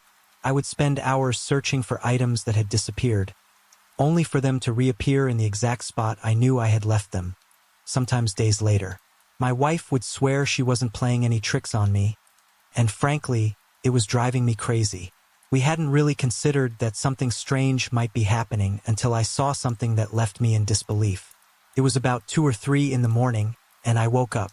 I sat up in bed, just taking a look around, and there she was, an old lady standing at the foot of our bed. She didn't vanish right away, so I had a few seconds to stare at her. Instinctively, I swung my arm toward her, thinking someone had broken into the house. But before I could land a hit, she disappeared. I wasn't dreaming. I remember those 2 to 3 seconds vividly, and I was completely awake. After she vanished, I checked the entire house, making sure all the windows and doors were locked. Everything was secure. I didn't tell my wife about it for 2 years because I knew she wouldn't have been able to sleep if I had. Not long after that, we started hearing strange noises. It would sound like the TV or a radio was playing in the living room, but very faint, like it was turned down really low. My wife and I would search the whole house trying to find the source, but there was never anything on. Our only neighbor, an older lady, went to bed by 8 p.m., and we lived at the end of a dead-end road, so there wasn't anyone else nearby making noise. I'd even go outside and check, but still nothing. At that time, I worked night shifts, 2 on, 2 off, and would come home early in the morning. My wife had a habit of leaving the groceries, especially soda, by the front door for me to put away when I got home. But sometimes, when she'd go to put the groceries up later, she'd find that the sodas were already stacked neatly by the pantry. Every time she'd thank me, I'd tell her I didn't do it, and we'd joke that our ghost had decided to help out. But one experience stands out more than any other. It was around 5:30 in the evening, and I was getting ready for my night shift. My wife had just bought me some razor refills, and I placed them on the edge of the bathtub while I ran the water for a bath. If you've ever lived in a mobile home, you know the layout. The garden tub is on one side of the bathroom, and the toilet is about 8 feet away on the other side. I left the room briefly to grab a drink, and when I came back, I found the razors lying in front of the toilet. It didn't make any sense. I did my own little experiment, knocking the razors off the tub in various ways to see how far they'd go. The farthest I could get them was about a foot from the tub, unless I threw them, which I obviously hadn't. Something or someone had flung those razors 8 feet across the room in the few seconds I had stepped away. Eventually, we built a house and moved out of the mobile home. I didn't tell my wife about the ghost woman I saw until after we moved. I knew it would have terrified her. We rented out the mobile home for a couple of years before selling it. I never asked the renters if they had any strange experiences, but I've always wondered if they did. The new owners eventually sold the mobile home and built a house on the land where it used to sit. To this day, I can't explain what I saw or the strange things that happened in that mobile home, but I'll never forget it. After the knocking and the other strange incidents in the apartment, I stopped being afraid of whatever or whoever was there. It's not that the occurrences stopped, but over time I got used to them. Since we moved in, I've often felt presences enter the room, like waves of energy washing over my body. It usually happens when I'm alone, either watching TV or reading. I'll be lying in bed or on the couch, and suddenly, I can feel something enter the room with me. It's not always intense, but on two separate occasions, the energy felt overwhelmingly strong, as if someone or something was standing right behind me. The last time it happened, I felt a massive wave of energy hovering about a foot behind me.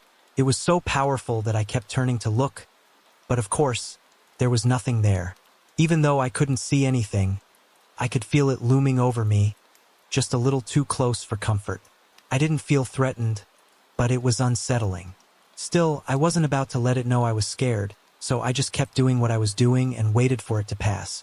Recently, a friend and her mom moved in with us because we were all in need of some help. Money was tight, and they needed a place to stay. One night, my friend had her own eerie encounter. She was in her room when she felt something icy cold rush past her. There were no fans or open windows to explain the draft. Then, she felt something touch her hair, and her dog began growling at something, as if there was someone standing behind her. It terrified her, and she ended up hiding under her covers until she fell asleep. Despite all of this, I don't think whatever is here wants to harm anyone. I've never felt a true sense of danger from it. I don't know the history of this apartment, but strange things have happened to me throughout my life. I can't help but wonder if I'm the one who's haunted, or if I've just been lucky enough to live in 4 haunted houses. About 11 years ago, my mom and stepdad moved into a house in a small town just outside of Camden, Arkansas. The house was a deep gray color, tall, and surrounded by trees, so the yard stayed mostly shaded with hardly any grass. Inside, the house had a huge living room that led straight into the kitchen. To the right was a small hallway with bedrooms at each end and a bathroom in the middle. On the other side of the living room was a door with a vent. Behind that door was a narrow, dark staircase that led to a huge room upstairs. The upstairs room had a walled-off corner with a toilet and bathtub, with the sink just outside that area. At the bottom of the staircase was a landing with 3 small steps that led to the laundry/storage room, and a sliding door that opened to the backyard. Hopefully, that gives you a sense of the layout. My mom worked as a bartender at a local club, and my stepdad worked security, mainly so he could be there to pick my mom up each night without driving too far.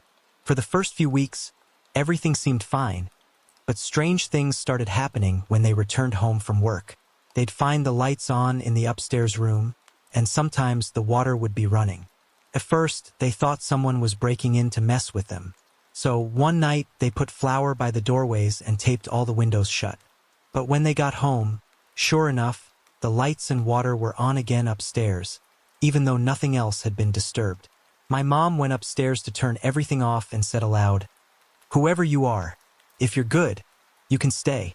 But if you're not, you need to leave and stop turning on the lights and water. We can't afford the bills."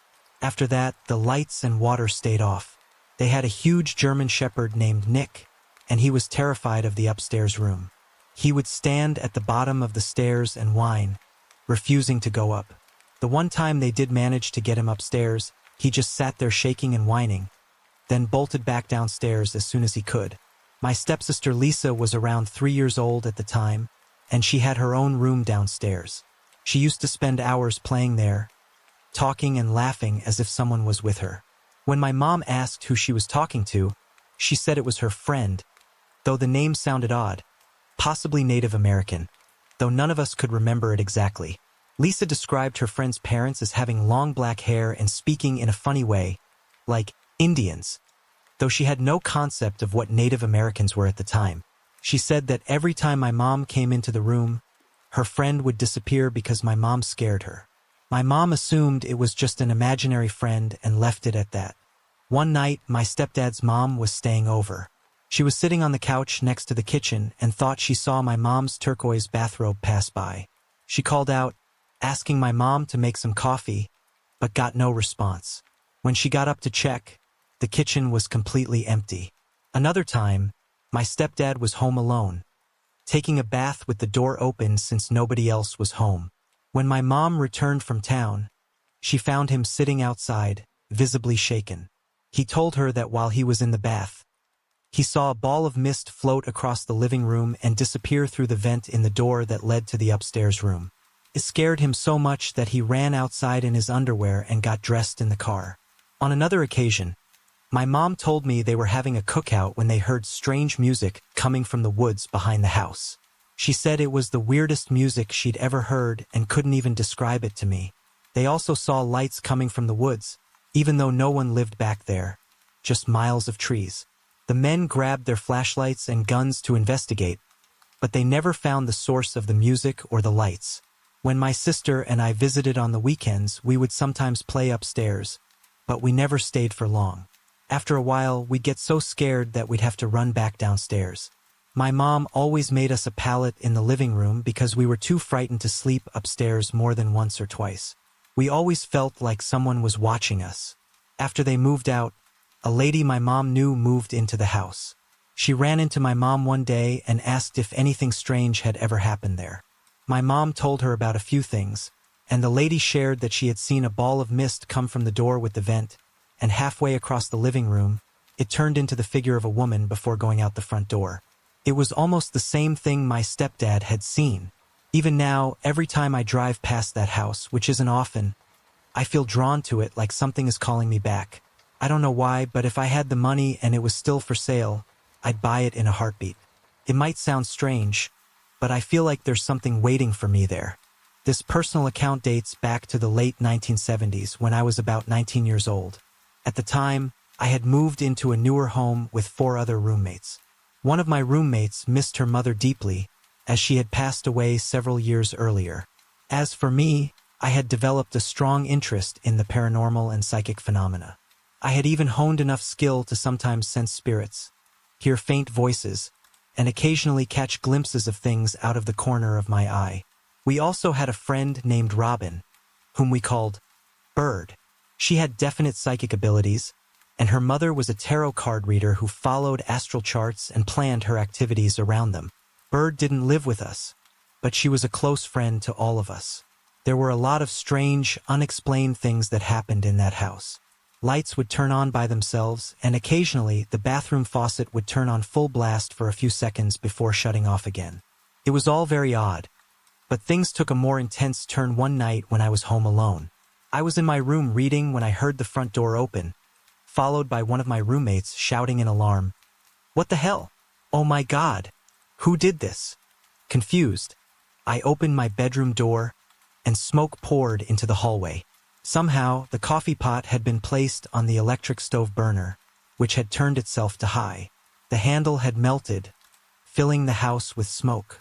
My roommate was convinced I had done it, but I had been in my room the entire time. No one else could have entered the house without me hearing them, and I had no explanation for how it happened. Most of the time, the house felt normal, but other times there was an undeniable sense of being watched. One of my friends once came by, rang the doorbell, and was overcome with an overwhelming feeling of dread. He was so spooked that he ran back to his car and left without even coming inside. Things escalated when my roommate wanted to communicate with her late mother. Bird agreed to lead a seance, and so it was just me, Bird, and my roommate in the house that night. Bird lit several candles, and we began. I did my best to stay open and offer positive energy to the room. As the seance progressed, we felt we were getting close to making contact. That's when I sensed something dark. A heavy, shadowy presence approached us from the hallway, though it didn't have a clear form. The atmosphere around us darkened, and I could tell Bird sensed it too because she kept glancing at the hallway, just like I was. Suddenly, there was a deafening bang from one of the back rooms, as if someone had slapped a huge wooden board against the wall. At the same moment, all the candles went out, leaving us in complete darkness. We jumped in shock, and the seance came to an abrupt halt. We searched the house, checking every room, every closet, and even outside, but we found nothing that could have caused the sound. Determined, we relit the candles and began again. The seance progressed as it had before, but once again, the dark shadow manifested. And once again, there was a loud bang. At that point, we decided to stop for the night. A few weeks later, we threw a big party, and about 30 people showed up. Among them was my friend who had run from the house in fear before. At some point during the party, he brought a candle into my room and suggested we hold a seance to figure out what was haunting the house. I wasn't keen on the idea, but it seemed harmless enough as a party game, so I went along with it. He began saying things like, "Any spirits in the house? Show yourself now." Almost immediately, I felt a terrible, malevolent presence in the top corner of the room. It was feeding off the fear it created in me, growing stronger with each wave. It wasn't just me who felt it. Looking around at the others, I could see the terror hitting them one by one. The energy in the room was suffocating. At that point, I couldn't take it anymore. I shouted at the presence to leave, my fear turning into anger. After a moment, the feeling lifted, and the room returned to normal. Still, I asked my friend to stay in the room with me that night, and thankfully he did. Other strange things continued to happen in that house. Objects would move on their own. Things would break without explanation. We tried to find a logical reason for it all, and the only theory we came up with was the possibility of EMF, electromagnetic fields. The house was located right next to a massive 9-tower AM radio station. You could hear the station through the phone, on the TV, and even on the FM radio band. While it's plausible that EMF could affect thoughts and perceptions, it couldn't explain physical phenomena like coffee pots turning on by themselves, loud bangs, and candles being extinguished simultaneously. This was the 1970s. None of our appliances had remote controls. Those few years in that house marked the beginning of my most significant paranormal experiences, some of which have stayed with me even to this day. Throughout my life, I've had my fair share of odd experiences, though maybe not as many as some other members of my family. We've never doubted the existence of ghosts, but my mother always discouraged us from dwelling on it too much. She believed that thinking about it could make things worse. I tend to agree, but that never stopped my sister and me from discussing it, even to this day. When I was 12, we moved into a new house out in the woods. It was a double-wide trailer, but not a bad one. We knew that spirits could be tied to objects or houses, but we had no idea that they could be attached to the land itself. Not long after we moved in, my brother began complaining that his bedroom door would open and close by itself during the night. He didn't seem too bothered by it, and the rest of the family didn't think much of it either, so we all soon forgot about it. It was the middle of the summer of 1994 when something strange first happened to my sister and me. We loved playing with our toy ponies, and that day, her friend Darlana had come over. We spent hours coming up with new plots for our ponies, crafting elaborate stories as we played. By the end of the day, we left our ponies on the coffee table, arranged to reflect their various storylines. Some ponies were in a kissing pose, others were turned away because they didn't like each other. We left them like that and went to bed. The next morning, when we sat down to start playing again, we noticed something odd. All the ponies had been moved. Ponies that were supposed to hate each other were now facing each other, as if they were kissing. I don't remember every detail, but the whole setup had a funny, almost mischievous quality to it. It was as if whoever, or whatever, had moved them had been paying close attention to our stories and knew exactly which pony was which. Naturally, we assumed it was our older brother. He hated our ponies and always made fun of us for playing with them, so it made sense that he'd mess with them. We immediately confronted him with accusations, but he denied it, swearing he would never touch them. To be honest, it did seem unlikely. He didn't even know the characters in our pony world, and the one time he had touched one, it was to try to wrench its head off. Our mom was also not a likely suspect. She barely paid attention to our pony stories and was the last person who'd pull a prank like that. So, after some time discussing it, my sister and her friend finally agreed with me that it had to be something else, something we couldn't explain. That's when the idea hit us. It must have been a ghost. Excited by the thought, we decided to leave the ponies out again the following night to see if anything would happen. The next morning, a couple of ponies had been moved, but nothing major. It didn't really happen again after that, but the memory of that first morning stayed with me. Over the years, many strange things happened in that house, but that playful pony prank remains my favorite. It felt like we had an audience to our stories, someone or something with a sense of humor. I never felt anything truly malevolent in that house. Sure, there were moments when I was scared out of my wits, but looking back, it was always more funny than frightening. To this day, I'm still convinced that whatever spirit was in that house had a good sense of humor. When I was 12 years old, I had an experience that still confuses me to this day. I was staying with my grandmother, who was going through a tough divorce at the time. That night, she cooked a great dinner, and after, I went to bed and slept like a rock until dawn. I woke up as the first light of the sun began to rise, wide awake. My eyes were immediately drawn to the upper corner of my bedroom, and that's when I saw them, several small apparitions. I believe they were angels. They were absolutely beautiful, each about 2 feet tall, fluffy, and transparent. I closed my eyes, opened them again, and they were still there.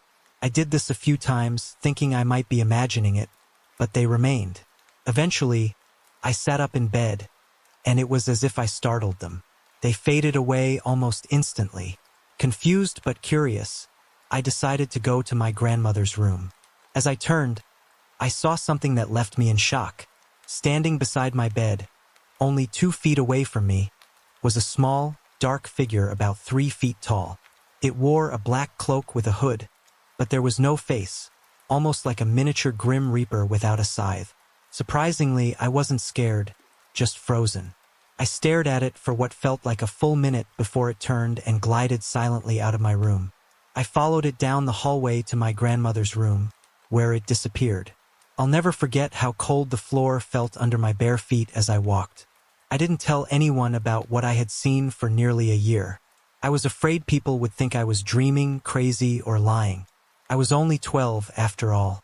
But every time I saw Halloween decorations of the Grim Reaper or my friends dressed up as one, I would feel a jolt of fear. Still, I kept it to myself. About a year later, my mom, grandmother, and I were driving to Memphis for a day of shopping. Out of nowhere, my grandmother said, "I have to tell y'all something. I can't keep it to myself anymore. I've been seeing things. Angels." I sat up anxiously in the back seat and blurted out, "I saw them too." I had never been so relieved to hear that I wasn't alone. My grandmother went on to tell us about her first experience. She said she woke up in the middle of the night to find her room glowing. Above her bed, she saw a beautiful angel with wings, accompanied by 2 small childlike angels. After they disappeared, she got up, had a Coke, and watched TV, laughing to herself, thinking, "I guess I'm not ready to die just yet." That's when I told her my story, including the part about the dark, hooded figure by my bed.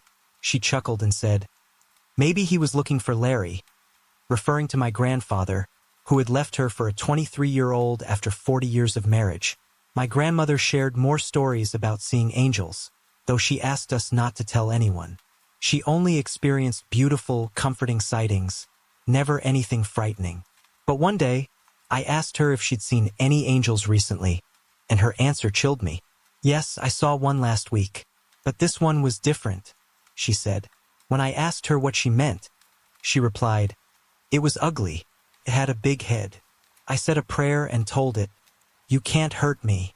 God won't let you hurt me." It just smiled at me and disappeared.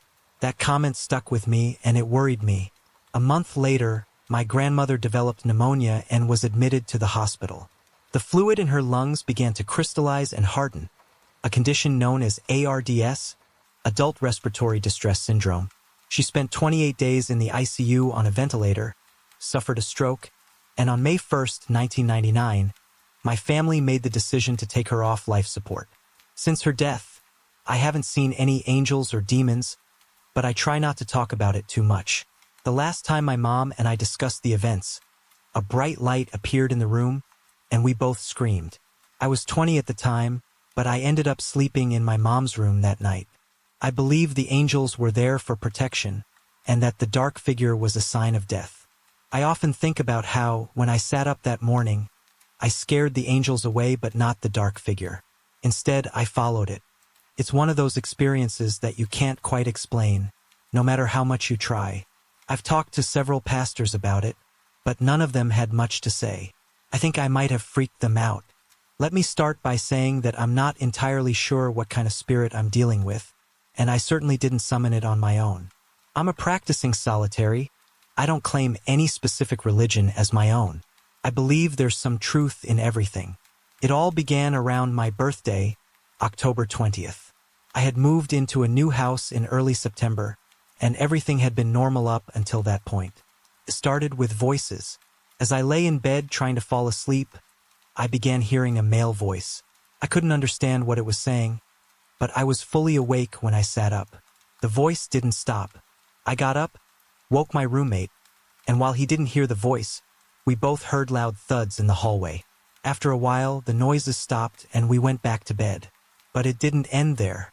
The noises became worse, starting with a steady pounding sound that echoed through the house, mostly at night. We couldn't locate the source. It didn't get louder or quieter no matter where we were. I continued hearing the male voice, sometimes just as I was about to sleep, other times even after waking up. By then, the voice had become almost constant whenever I entered the bedroom. A low, moaning sound, like something straight out of a bad horror movie. Soon, the pounding was joined by scratching, loud bangs, and more. My roommate started hearing the same things, including the voice. 5 days into this, I'd had enough. It had been getting progressively worse, and one night I finally decided to speak to it. I told the entity it was fine if it stayed, but the noises had to stop because it was scaring us. Surprisingly, after that, the loud noises ceased, but only when it didn't want attention. I later realized the noises had been a way to get my attention all along. However, speaking to it must have done something because soon after, it began to manifest in other ways. I started feeling light footsteps and hearing loud breathing or wind around me. It rarely spoke, but its presence was undeniable. I tried to cleanse the space with the LBRP, lesser banishing ritual of the pentagram, several times, but its visitations became even more intense. That's when it latched onto me. The sensations were very real. I could feel it touch the top of my head, like something lightly stroking my hair. Most of the time, the touch was gentle, slightly cold, and gave me goosebumps. Other times, it felt like cool water running over me or a soft blanket wrapping around me. On rare occasions, it felt prickly, like something from nature brushing against me. When it came very close, the air would grow unbearably hot, making me sweat. It also seemed to be able to hear my thoughts. If I asked it, even in my mind, to stop, it would. I would often become paralyzed when it was near, but I was always wide awake, fully aware of its presence. Its touch was usually pleasant, and it always stopped when I wanted it to, though sometimes it felt like pressure on my throat or chest, which could be briefly painful. The first time I saw the entity, I was in a semi-lucid state, just on the edge of sleep. I found myself walking around my bathroom and picked up a piece of paper that had something about grounding and a scarab on it. Suddenly, I was back in bed, and I was lifted about 6 inches off of it. The entity surrounded me. It was warm, soft, and solid. I could feel it kiss my belly, and then it felt like it was inside my body under my clothes. I got scared, and it pulled away. It was transparent, human-shaped, and I could see its face, male with distinct but water-like features. I could touch it, and it felt solid. But when I opened my eyes, it was gone, though I could still feel it wrapped around me, like a blanket slowly being drawn away. After that, it began visiting me regularly when I woke up, before I went to sleep, and even when I was just sitting around. One night, it kept me up all night, gently touching me. I would fall asleep, only to wake up to the feeling of fingers pressing against my collarbone. These sensations would continue even after I opened my eyes. At one point, my roommate saw something unsettling. He told me he saw me in the bedroom while I was actually sitting on the couch. It shook him, but there was nothing in the bedroom when we checked. Over time, I felt an increasing connection to this entity. Sometimes, I feel strong emotions that aren't mine, or see flashes of strange images. My awareness of the world around me has heightened. I can hear things in music I never noticed before, feel vibrations, and sense energy within objects. However, I've also experienced strange physical sensations, like a heaviness in my chest or a racing heartbeat. Then there was yesterday. I had been feeling sick, and I told the entity. Shortly after, the pain eased. As I lay in bed, I felt like I was falling, and suddenly, I was walking around my house. I knew I was having an out-of-body experience. I returned to my room, feeling waves of warmth wash over me, and I knew I was back in my body, fully awake. The entity was with me again, and I felt its presence strongly, as if it was wrapped around me. It sought intercourse, and my body felt like it was on fire, pure bliss for about an hour. When my roommate came home, the entity grew angry, and the noises in the hallway intensified. Eventually, I asked it to leave, and it reluctantly did. I've tried to communicate with it using a Ouija board and automatic writing, but it doesn't respond. I've also tried holy water, salt, and cleansing rituals, but nothing seems to banish it. I don't feel afraid of it anymore, only love and softness from it. My only concern is that if this entity noticed me without any provocation, how long before something darker, something negative, takes notice? First off, I want to apologize for the length of this story, but there's quite a lot to tell. These events happened in Harrison, Arkansas, a small town in northern Arkansas. While I currently live in Missouri, my best friend Samantha lives in Harrison, and this is her story. Samantha is a single mother with a beautiful 7-year-old daughter named Katie. In late 2011, after her marriage ended, she began looking for a new place to live. She quickly found a house for rent, a 2-bedroom home with a full basement and a fenced-in backyard. A perfect deal, given her situation. She called me, excited, and told me she couldn't pass it up. The only other option would have been to move back in with her parents, and she was determined not to do that. Within a week, they moved in. Katie, however, wasn't as excited about the new house. She told Samantha she didn't like it, but her mom figured it was just the natural resistance a child has to leaving their old home behind. Samantha assured Katie she'd eventually come to love the house as much as she had. Initially, everything seemed fine. I visited Samantha and Katie once they were settled in, and I remember thinking, wow, this house is old. Samantha said the landlord told her it was built in 1912. The history alone made me curious. As she gave me the tour, I noticed little things about the house, like the living room, which had a cozy but dated feel, with wood paneling that seemed very 1970s. The layout was interesting. From the living room, a small step-up took you into the hallway, which led to a bathroom and Samantha's small bedroom. Across from her bedroom were 3 stairs leading down into the kitchen. As soon as I stepped into the kitchen, I felt a cold draft. I figured it was just the AC, as it was a warm day outside. From the kitchen, a smaller hallway led to Katie's bedroom and the door to the backyard. Straight ahead was the door to the basement, which Samantha admitted gave her the creeps. But as she said, it's just a basement. A lot of people find them creepy.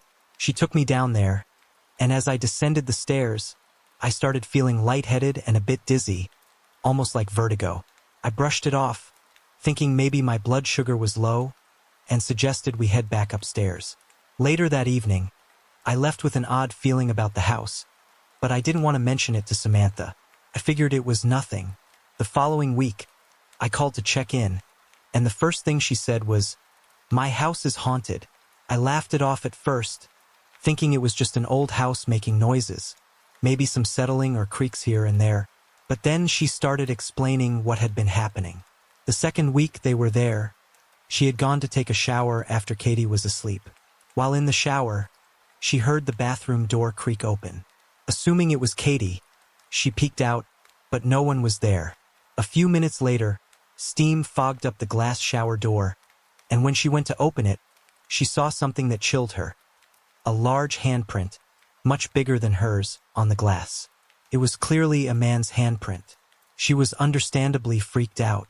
The next morning, around 4 a.m., Samantha woke to the sound of glass breaking in the kitchen. She immediately thought Katie had knocked something over. When she went to check, she found 3 of her grandmother's glass dishes shattered on the floor. The cabinet doors were closed, and there was no logical way the dishes could have just fallen out on their own. She checked on Katie, who was still fast asleep. Things got stranger after that. One day, while Katie was at school, Samantha decided to bring some things upstairs from the basement. The basement had a concrete floor and wood paneling on the walls. While clearing things out, she noticed a large rug hanging on one of the walls. Curious, she decided to take it down. and discovered something unsettling. A hidden door behind the rug. It was a wooden door with an old lock, the kind that looked like it belonged in the 1800s. She called the landlord and asked why she hadn't been told about the door. The landlord seemed just as surprised as Samantha, claiming she had no idea the door even existed. They decided to investigate together. When they opened the door, both of them immediately felt an overwhelming sense of dread. The room behind the door was unfinished, with black painted wooden walls and floor. There was nothing inside except a wooden table with a bunch of dead roses on it and ropes tied to the walls, like someone had been restrained there at some point. It was eerie, like something out of a horror movie. Samantha tried to take the dead roses out of the room, but every time she reached for them, she felt a wave of panic. She eventually gave up, saying, "Okay, you can keep your flowers," and backed out of the room, locking the door behind her. A few nights later, Samantha had a terrifying nightmare. She dreamed of a little blonde boy and a tall, skinny man living in her house in the 1970s. In the dream, the boy was crying because the man was threatening to kill him. Toward the end of the dream, Samantha saw the man pick up a shotgun, shoot the boy in the head, and then turn the gun on himself. She woke up in a cold sweat, feeling like she had actually heard the gunshot. Minutes later, she heard Katie screaming. Rushing to her daughter's room, Samantha found Katie crying, saying she'd had a bad dream. When Katie described her nightmare, Samantha was floored. It was almost the exact same dream she had just experienced. Katie told her, "There was a little boy, and his daddy shot him because he was mad at him." The only difference was that Katie claimed the shooting happened in the kitchen. It was too similar to be a coincidence, and Samantha was shaken to her core. As things escalated, Samantha started noticing even more unsettling events, like hearing loud knocking coming from the basement and the basement door opening on its own. One night, she heard 3 loud knocks on the door while making dinner, and that was the last straw. When I came to visit her the next day, I brought a small cross from my own home, hoping it might help. Samantha hung it in the kitchen, which seemed to be the epicenter of the activity. We decided to take a break from the house, so we went out for the day and tried to have a normal girls' day out. But when we returned, we found more broken dishes in the sink, and the cross I had brought was hanging upside down. That was when I knew something was seriously wrong. I told Samantha she needed to move or get the house blessed. She broke down in tears, saying she didn't believe in ghosts before this, but now she was terrified. She had signed a year-long lease and didn't know how to get out of it. Since then, Samantha has been trying to research the history of the house, but she hasn't had much luck. Her landlord bought it from an older couple who used it as a summer home. They also claimed to know nothing about the hidden door in the basement. The last I heard from Samantha was about a month ago. She said the knocking had spread from the basement to other parts of the house, and Katie had seen the mean man from her dreams standing in her room. He even got close to her before disappearing. Now, Katie sleeps in Samantha's room, and neither of them talks much about what's happening. I can't help but feel worried for them both.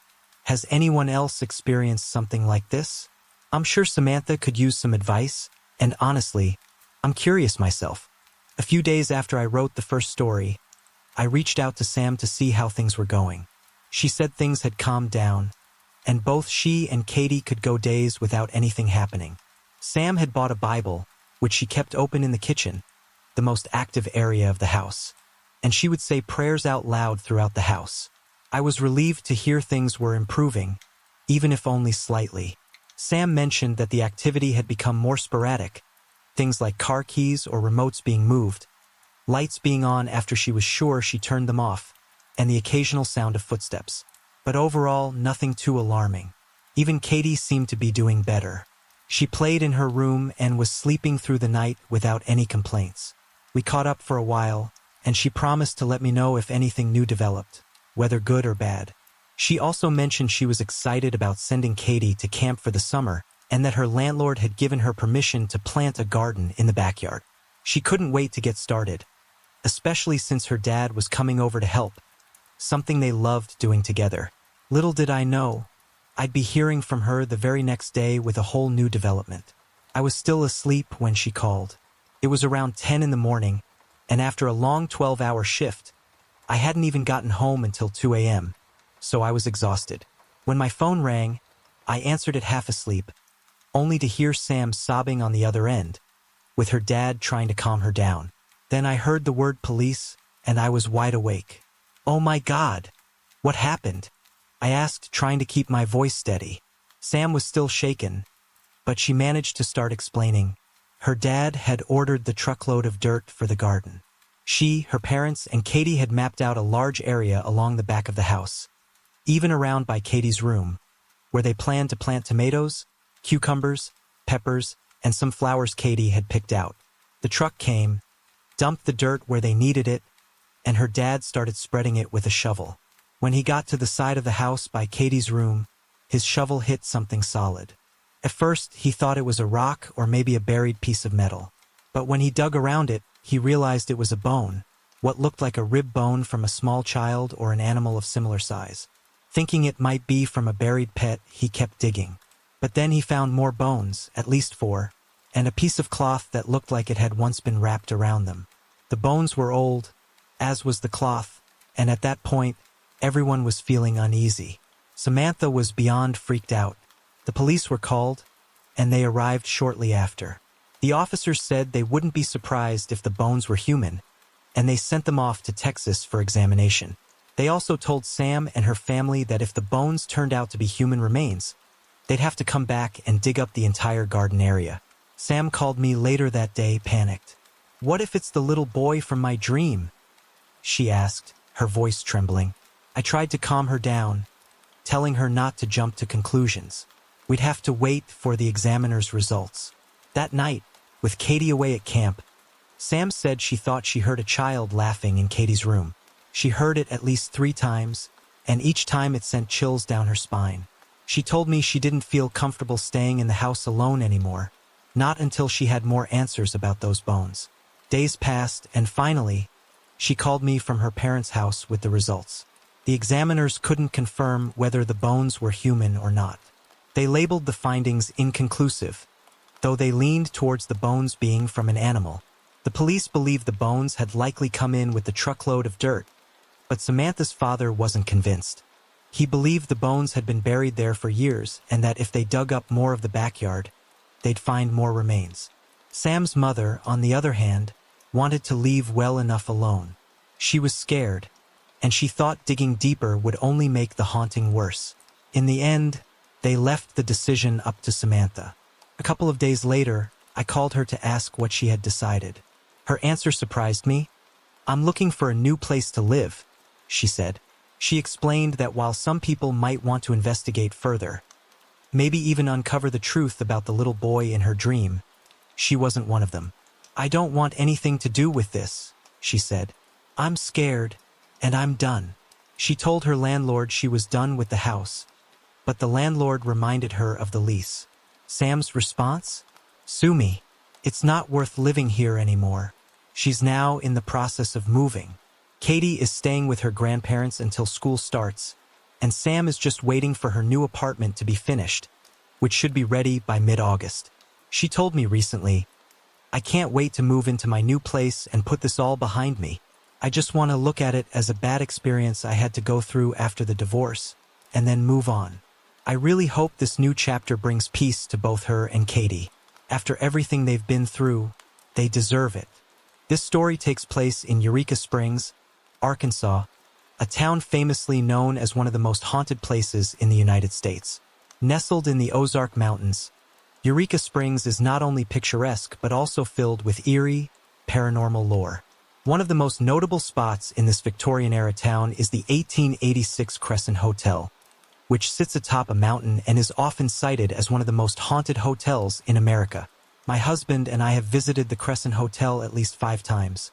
We live only 45 minutes away, and I can't seem to resist going back. Feels like the place is calling me. TAPS, the Ghost Hunters team, even investigated it, which adds to the intrigue. But before I dive into my experiences, here's a bit of backstory on the hotel. The Crescent Hotel was built in 1886, during a time when the healing waters of the Ozarks were drawing people from all over the country. The developers saw an opportunity to create the most luxurious resort hotel in the nation. People would come for the waters and stay for the luxury. There were horses, afternoon tea dances, evening parties, and a full orchestra to entertain guests.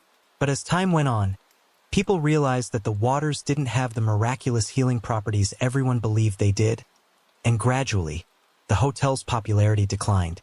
By 1908, the Crescent became a college for women, and later, in 1937, it was bought by a man named Norman Baker, who turned it into a cancer hospital. Baker claimed he could cure cancer without surgery, using miracle elixirs. What people didn't know was that Baker had no medical training and had been previously convicted of practicing medicine without a license. His treatments were a scam, and many patients never made it out of the hospital alive. It's rumored that patients who died during treatment were buried somewhere on the property. Baker was eventually arrested for mail fraud, and the hotel went through several owners before it was fully restored to its former glory in 2002. Now, about the hauntings. The Crescent is famous for its ghostly residents. One of the most frequently spotted apparitions is Michael, an Irish stonemason who allegedly fell to his death while working on the hotel's construction.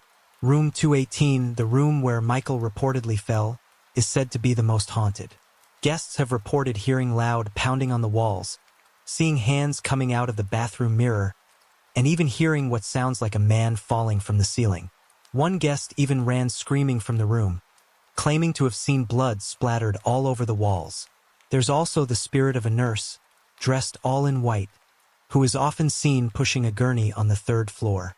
People hear the squeaks and rattles of the gurney late at night, but she vanishes before reaching the end of the hallway. The hotel's basement, once used as a morgue during the cancer hospital days, still houses Dr. Baker's old autopsy table and walk-in freezer, adding to the unsettling atmosphere. And then there's the crystal dining room, where people report seeing Victorian-era apparitions. Guests have witnessed full-blown ballroom dances in the early hours of the morning, with ghostly figures spinning around the room. There's also the ghost of a 19th-century gentleman who's often seen sitting at a table near the windows, waiting for a woman he claims to have seen the night before. Dr. Baker himself has been spotted, too, in the recreation room in the basement and near the 1st-floor stairway. He's seen wearing a purple shirt and white linen suit, looking lost and confused, just as he appears in old photos of the infamous con men. One of the most chilling stories involves a young woman who attended the Crescent College. The tale goes that she either jumped or was pushed from a balcony to her death, and to this day, guests report hearing her screams echoing through the hallways. The first time I visited the Crescent, I felt a cold burst of air the moment I stepped into the lobby. My husband and mother, who were with me, didn't feel it at all. We overheard another guest at the front desk complaining about getting strange text messages every few hours. The message just said, December 31st, 01. The front desk staff told her that they couldn't explain it, but the hotel had been closed on that exact date due to a terrible ice storm, and the guests who were staying there at the time were trapped for a week. Needless to say, the woman was freaked out and went back to her room.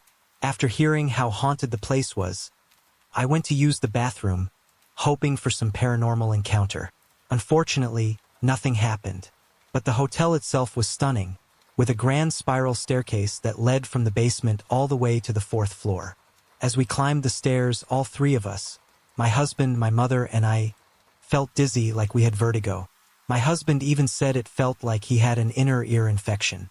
We decided to take the elevator up to the 4th floor, but as soon as I stepped inside, I had an overwhelming feeling of panic. I don't get panic attacks, but this felt like one was coming on fast. I decided to take the stairs instead, holding on to the railing the entire time, feeling that same dizziness. On the stairs, I passed another guest who seemed to be struggling too. He chuckled and said, "You know, a 5-year-old boy died on these stairs. He had an inner ear infection, lost his balance, and fell all the way to the basement. Since then, nobody can seem to walk these stairs without feeling off balance." My stomach dropped. My husband had mentioned that same feeling, and none of us knew about the boy's death before that moment. When we reached the 4th floor, there was a little bar and restaurant right across from what used to be Dr. Baker's office. They even had old diagrams of the human body on display, the ones Baker used during his treatments. It was creepy but also fascinating. My mom said that it's probably all the old medical equipment and memorabilia that keeps the spirits hanging around, and honestly, I think she might be right. The view from the fourth floor was gorgeous, and we took a lot of photos. Many of the pictures showed orbs and strange lights. When I looked up similar photos online, I found that other people had captured similar eerie images. While I never saw any Victorian ghosts or heard the nurse's gurney squeaking down the hall, one of my later visits left me with something I can't explain. I kept hearing the name Michael whispered in my ear over and over again, like someone was right behind me. My husband thought I was imagining it until he went to the bathroom and came out pale-faced. He told me that all of the faucets had turned on by themselves while he was in there, and I had been standing right outside the door the entire time. No one else had come in or out. We haven't been back since that visit, but I would go again in a heartbeat. The Crescent Hotel has this mysterious pull, like it's constantly inviting you back. If you ever find yourself in northern Arkansas, and you're up for a paranormal experience, the Crescent Hotel is definitely a place to check out. Just be prepared, you never know what or who you might encounter. My story begins with a family road trip back in the summer of 1971. My mom and dad loaded me and my younger sisters into our old Rambler station wagon, and we set off from Tulsa, Oklahoma, heading to northwest Arkansas to visit my grandmother. We made this trip at least twice a year, and the route was always the same. Long stretches of two-lane highways with sharp curves, hilly terrain, and sometimes sheer cliffs right alongside the road. It made for a long, sometimes nauseating journey for 3 kids all under the age of 9. We'd take Old Highway 33 to the Arkansas border, where it joined up with Highway 68. It was along this stretch of Highway 68, near Batavia, where the road starts winding along a high, narrow ridge overlooking beautiful valleys and open pastures. As we drove through this scenic area, we suddenly had a blowout. My dad was cursing up a storm, and on these kinds of roads, there weren't any real breakdown lanes. You just had to deal with it. We finally made it past a curve when we spotted a wide patch of ground on the left side, right in front of an old, small white church. The church looked like it had been abandoned for quite some time. There was a faded sign above the double doors that simply said Sharon. Nothing else. It seemed like the perfect spot to stop and change the tire. We all piled out of the car as my parents began pulling out our luggage and cooler to get to the spare tire and jack. My sisters and I, being typical curious kids, started milling around. The church caught my attention. It was clear it hadn't been in use for a long time. The weeds and thistles around it were tall and wild. I noticed there were 4 windows along the side of the church, and one window near the doors had fewer weeds underneath, making it a little easier to access. I decided to take a peek inside, and, of course, my sisters followed close behind. The bottom ledge of the window was just low enough for me to look in, so I hoisted myself up to get a glimpse. What I saw inside was a large, empty room with several old wooden benches pushed up against the window ledges. They were coated in dust, untouched for what seemed like years. The late afternoon sun was streaming through the windows on the opposite side, casting a warm, dusty glow over the entire space. It was quiet and still, and nothing seemed out of place.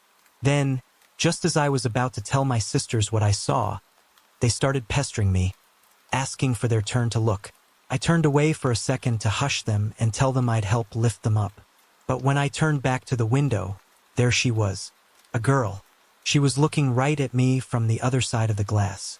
I was so startled, I fell backward, landing hard on my rear end. My sisters burst into laughter, completely unaware of what I had just seen, but they helped me up.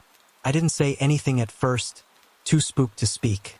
I hurried them back toward the car, trying to shake off what I just witnessed. Midway back to the car, my mom called out, saying Dad was almost done with the tire, and we needed to get ready to leave. My sisters wasted no time in tattling that I'd fallen down while trying to peek in the window. Mom dusted me off and told me to get in the car.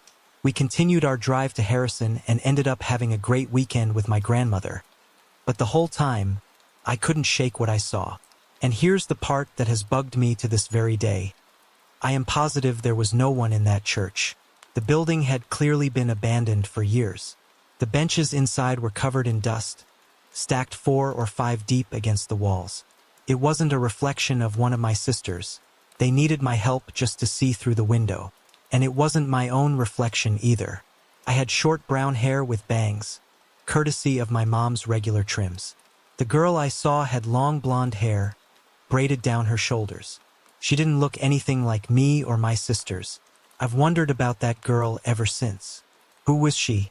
And why was she there, staring back at me from that abandoned church? Maybe someone out there knows something about this place or has seen this church. I'd love to hear if anyone else has experienced something similar in that area. I have a ghost attached to me. To give you some background, I'm a psychic and my roommate is a medium. When we're together, our abilities amplify, allowing us to sense, feel, hear, and communicate with spirits far more effectively. The paranormal becomes something tangible and real for us in a way it might not for others. But we learned the hard way that it's not always a good thing to mix those abilities with something like a Ouija board. And well, we did. That's how I met N. We were using the Ouija board, and I could feel a spirit coming through. Young, scared, and very confused. He was tall, extremely tall, and as we communicated with him, we pieced together that he was born in 1919 and likely died at 19. But here's the thing, he doesn't know how he died, or even if he realizes he's dead. Every time we asked for his name, the planchette would move in a jumble of letters. NOJHGK or NPIJ. It never made sense. But it always started with N, so I asked if we could just call him that, and he seemed to agree. As we continued to interact with N, strange things began happening. We'd often smell campfire smoke when his presence was near. During one session, while my hands were on the planchette, he moved it slowly and deliberately until my hand was touching my roommate's. It was as if he was trying to connect with me physically, intentionally. He made it clear that he liked me, maybe even more than that. We ended that Ouija board session, but it was only the beginning. The next morning, I woke up with the unsettling sensation that someone was standing next to my bed, watching me. I was alone in the house, but I could feel someone there, as if their presence was right in the room with me. It freaked me out so much that I didn't even want to take a shower. I couldn't bear the idea of being naked in front of whoever was lurking. Later that day, I had training for my new job. While driving there, I suddenly felt overwhelmed with joy, like I was experiencing someone else's emotions. It wasn't mine. I had no reason to feel such intense happiness, but I did. When I arrived at work and was alone for a moment, my pen started to roll across the table on its own. Not violently, just enough to get my attention. I whispered, "Stop," and it did. When I got back in my car, that smell of campfire smoke was there again. Over the next few days, North stayed close by. He was friendly, protective even, and attached himself to me. He communicated that he would never hurt me and that he felt safe with me. But as time went on, I began to feel drained. His constant presence was pulling energy from me, and I started to get physically sick. It was like having the flu without the fever. I was exhausted, barely able to walk, and spent most of my time lying down.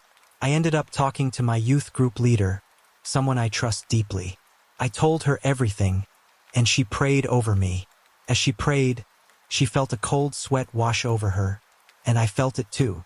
That night, I stayed at a friend's house and prayed with all my might. I cried, but they weren't my tears. They were N's. After that emotional release, he left, or so I thought.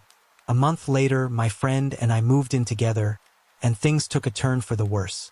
Our combined abilities as a psychic and medium brought even more paranormal activity into our space.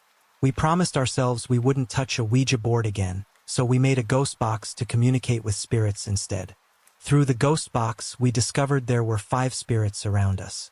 We've directly encountered 3, but a picture we took just yesterday revealed all 5 spirits. There was a man sitting in a chair, another on the couch, one near the trash can, all male. Then there's a woman we sometimes hear crying. And of course, N standing right next to me, always. In one moment that still gives me chills, we asked the spirit sitting on the couch, "If you want us to sit there, would you stand up, please?" Sure enough, after I asked, he stood up. But I never quite know what to do about N. He's what you might call a Casper-type spirit, kind, loving, but incredibly attached. And the truth is, I've grown attached to him too.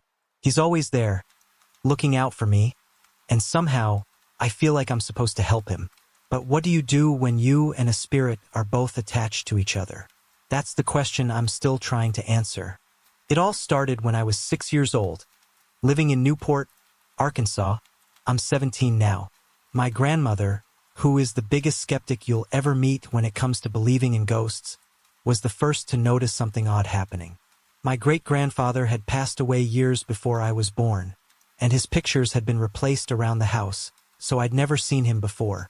My grandmother's house sat right across a large field from ours, and she would often watch me play in that field either from her living room window or while sitting on her porch. On more than one occasion, she noticed that I would talk to myself, often looking up toward the sky as if someone were standing there with me. Finally, one day she asked, "What are you talking about out there in the field?" While I can't remember my exact response, my grandmother said that it was clear from my answer that I was speaking to someone, not just myself. A week later, she pulled out an old family photo album and, without any prompting, I pointed to a picture of my great-grandfather and said, "That's who I was talking to." This shocked her because I had never seen a picture of him before. Although I don't remember that specific encounter, there is one memory or maybe an image that has been stuck in my mind for as long as I can remember. I've always pictured myself as a child, sitting cross-legged in front of a window in the house that used to stand across from my grandmother's, looking out into the field. Standing there in the field is a man, just staring at me. He's not smiling or moving, just standing still with a blank expression on his face, his hands by his sides. The image is so vivid, but I've spent years trying to figure out whether it's a real memory or just something from a dream. Deep down, I feel like it was my great-grandfather watching over me. Fast forward to when I was 13. My mom was taking night classes at the local college, and one evening, I was home alone with my younger sister. We were in my bedroom when we both heard heavy footsteps coming from the laundry room, followed by the distinct sound of a light switch being flipped on. Terrified, we locked ourselves in my room and called my mom, panicking that someone was in the house. She sent my grandfather over right away, gun in hand, and he searched the place thoroughly. No one was there, but one of the bedroom lights had been turned on, just like I heard. I have no explanation for what happened that night, but it scared me to my core. A year later, on my 14th birthday, I had another unsettling experience. It was late at night, and I was in the den watching TV while everyone else was asleep. The lights were off, except for one bedroom light that spilled into the hallway. As I lay there, for no reason at all, I glanced toward the light coming from the bedroom. That's when I saw it, a shadow. Started small, then grew larger, like someone was walking toward the doorway. But before anyone could appear, the shadow shrank again, like they were walking away. I froze, my heart pounding, paralyzed with fear. Even now, when I tell this story, my hands and voice shake, and that same terror from that night washes over me all over again. Around the same time, I had 2 friends over for a sleepover. Late that night, with all the lights and TVs off, I decided to do some ghost hunting of my own, inspired by all the paranormal shows I'd been watching. I had a voice recorder, and we all took turns asking questions, hoping to catch something. We didn't hear anything in the moment, but when we played the recording back, we heard it. A little girl humming. The humming lasted for 5 whole seconds, and none of us could explain it. When I turned 16, I moved in with my dad in Cabot, Arkansas. Even though I'd left Newport, the strange occurrences didn't stop. TV channels would change on their own. My dog would bark furiously at nothing, and I'd hear whispers when I was alone. I started to feel like I was losing my mind. I was terrified to be in the house by myself and spent most of my time sitting on the front porch to avoid being inside alone. No one believed me, not even my parents. Now, I'm 17 and living on my own in Poughkeepsie, Arkansas. My stepdad's mother lives just 20 feet away, in the house where my aunt passed away in May from lung problems. Even though I've only been here for a month, I constantly feel like I'm being watched. It's that unsettling feeling of eyes on you, even when there's no one around. I'm always looking over my shoulder. With all that's happened over the years, I'm starting to feel like I'm being followed by something. Something that's been with me since I was a child. If things start happening again, I don't know what I'll do. I'm reaching the end of my rope. My first paranormal encounter. In the beginning, I was both curious and skeptical about the paranormal. I always tried to rationalize anything I heard about, but that all changed after my own experience. I had spent decades working as a carpenter until the job began to take its toll on me. Eventually, I left and went back to college, working part-time to support my family. One of my jobs was as a custodian at a local church that had been built in the early 1900s. It was a two-story building with a basement, and I was tasked with cleaning the older section.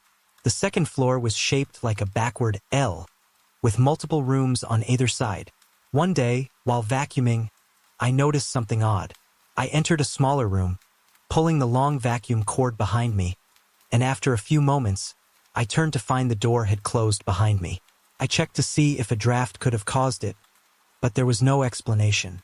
A few weeks later, in a larger room down the hall, I dropped the coil of cord, and as soon as I took a step, the entire cord was yanked into the hallway, toward the outlet. I was the only one in the building, so I searched every room, but no one was there.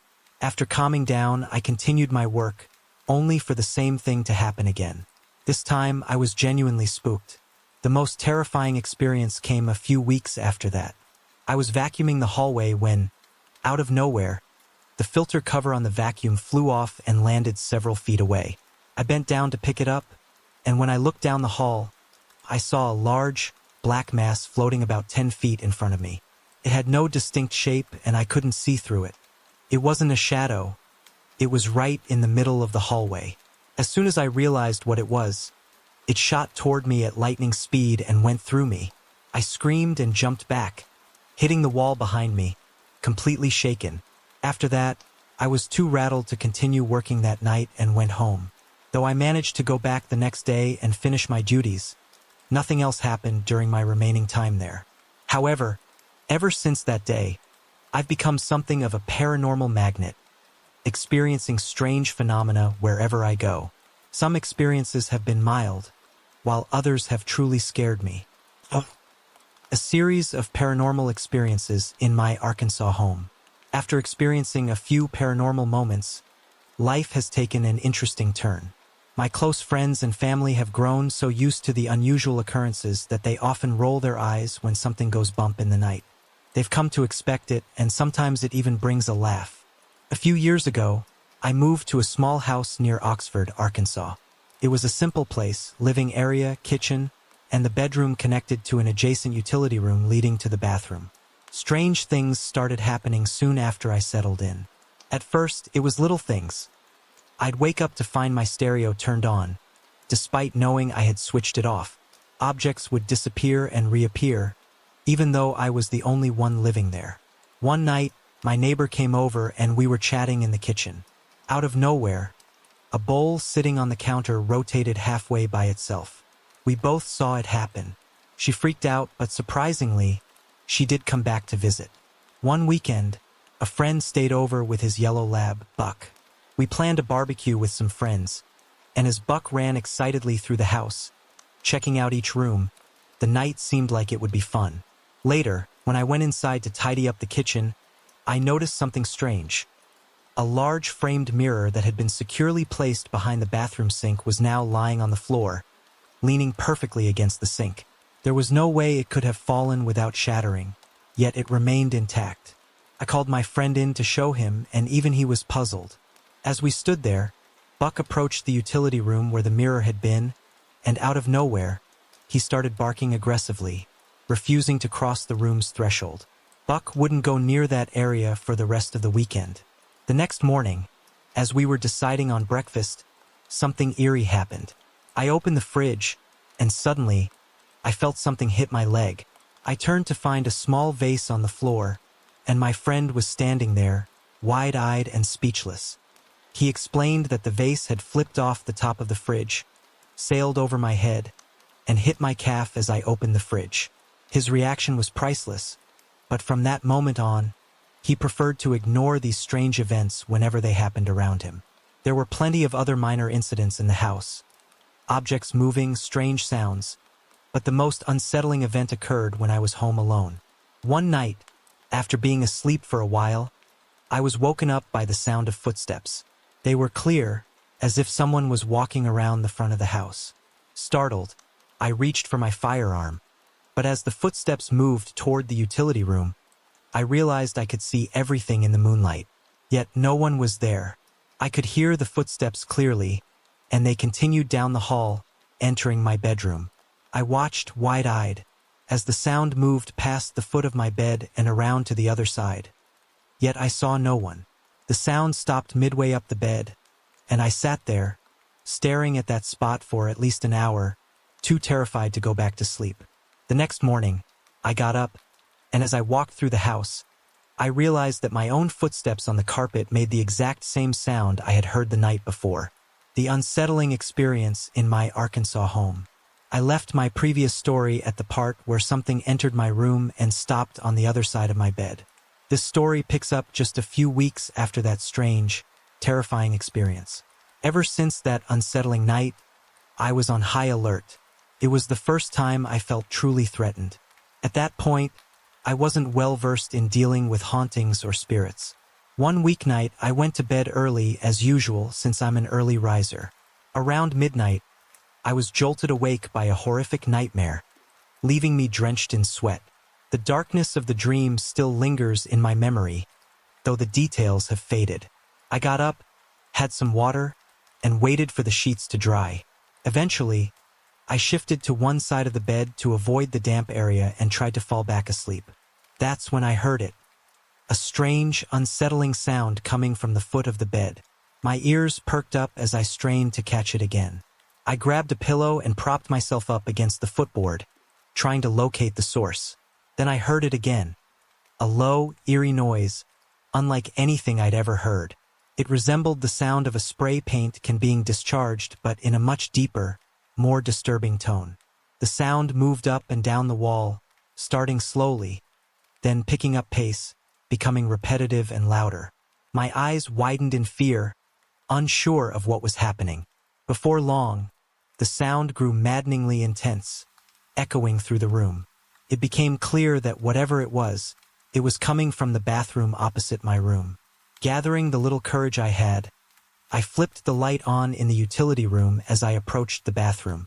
The noise was deafening, and I couldn't bring myself to enter. The shower curtain was drawn, and I was too terrified to open it. Instead, I grabbed a broom, stretched it out as far as possible, and yanked the curtain open. But there was nothing. No one was there, just the horrible, evil sound swirling around the tub, growing angrier by the second. I was paralyzed with fear, tears streaming down my face. The sound, which had taken on a malevolent presence, seemed to pause in front of me as if acknowledging my presence, then resumed spinning violently in the small space. Then, in the strangest twist, the sound shifted.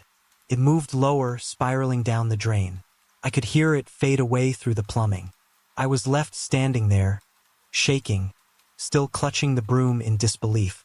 I hurried to the front room, pacing back and forth, my heart racing. I texted my friend Jennifer, who tried her best to comfort me over the phone. But I was beyond consolation at that point, unsure of what to do next. After a while, I knew I had to get some rest. Reluctantly, I went back to my bedroom, every light in the house blazing. I slid into bed, but kept to the far side, keeping an eye on the doorway. As I lay there, something sat on the bed, right where the presence from the last encounter had stopped. Pressed down on the mattress, and I could see the indentation. I screamed, bolting from the room once more, my body trembling with fear. The oppressive feeling of dread and malevolence was overwhelming. I felt it radiating from the utility room into the front of the house like a thick, suffocating fog. I couldn't escape the sensation of being watched. Even Jennifer, still on the phone, couldn't help much at this point. There was nowhere for me to go, and the cold February night meant I couldn't just run outside in my underwear. I spent hours curled up in the corner of the front room, refusing to take my eyes off the utility room. The atmosphere was thick and charged with something hostile. Eventually, the feeling dissipated enough for me to hurriedly grab some clothes and leave the house. I arrived at work hours early, still rattled by the night's events. My coworkers could see how shaken I was, and I confided in one person about what had happened. The day passed in a blur, and though I dreaded returning home, I knew I had no choice. When I did return, the house still had an unsettling air, but nothing out of the ordinary happened. I didn't dare sleep in that bedroom again. Instead, I set up an air mattress in the front room and spent the next 2 weeks there until I moved out for good. Compared to other stories, this may not seem like a big encounter, but for me, it was terrifying. It shook me to my core. I've always enjoyed horror movies, but after that night, I couldn't bear anything that scared me. I never found out what caused the disturbances, nor do I want to. I rarely pass through Melbourne anymore, but when I do, I avoid that house at all costs. Greetings, YGS members. Ever since I experienced the big one, I've been left with a strange ability, whether I want it or not, to feel, see, and experience moments that I never had before. There's no clear sense, rhyme, or reason to the timing, magnitude, or location of these experiences. One place that's particularly special to me is our cabin on 80 acres in the heart of the Ozark National Forest. We've enjoyed this cabin since the late 80s, and I had never encountered anything unusual there until after the big one. Since then, we've had numerous unexplained events like footsteps, items moving, and odd sounds. One of my favorite stories happened one late evening while visiting with friends and family around the fire pit. I needed to step away to relieve myself. As I turned to walk back to the group, I distinctly felt something brush against my leg and through my open hand. It felt just like a dog trotting ahead of me. The strange part is we didn't have any dogs with us that night. It's worth mentioning that the current cabin was built in the 80s, right on the spot where my great-grandfather had a cabin in the early 1900s.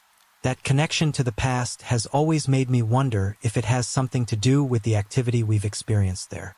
What's odd is that, even though I've had numerous paranormal encounters, there are some places that you'd expect to be full of energy, but they remain quiet. For instance, my adopted mother lives in a house built in the late 1800s in Heber Springs, Arkansas. I always thought it would be crawling with entities, but I've never felt anything there. It's strange how these experiences seem to pick and choose their locations. Now, back to my current home in Bethesda, AR. Since we moved in at the end of June 2010, we've had constant visits from something or several somethings. Every night, it seemed like something would go bump. Cabinet doors would open on their own, sometimes dropping a piece of Tupperware, or we'd hear new and unexplainable sounds. Some activity would occur in the bedroom with us, while other sounds seemed to come from just around the corner, where we couldn't see. On several nights, we'd wake to the sound of crackling coming from the foot of the bed. It was hard to describe until 1 week later, I was opening a bottle of Absolute vodka. You know that semi-hard plastic seal you have to peel off? When you squeeze it, it makes a specific crackling noise. That's exactly what we heard in our room, only there was nothing there that would make such a sound. Sometimes things quiet down, but there are moments when it ramps back up. Last night, for instance, we had 3 unexplainable occurrences, none of which we could debunk. It seems like we're in for another active phase. It sounds like Sophie, your Shih Tzu, is deeply connected to the unusual occurrences in your home, and the experiences you describe are quite unsettling. There's definitely a possibility that what you're experiencing could be Sophie's doppelganger or some kind of spirit mimicking her actions. Doppelgangers, in paranormal terms, are often seen as spirit doubles that can resemble living beings and sometimes mirror their behaviors. The fact that both you and Jennifer have seen what appears to be Sophie in places she couldn't have possibly been, like coming out of the bathroom or barking at the door while she's far away, suggests there could be something more going on. This phenomenon of seeing doubles, especially when they behave independently of the real individual, often points to something supernatural.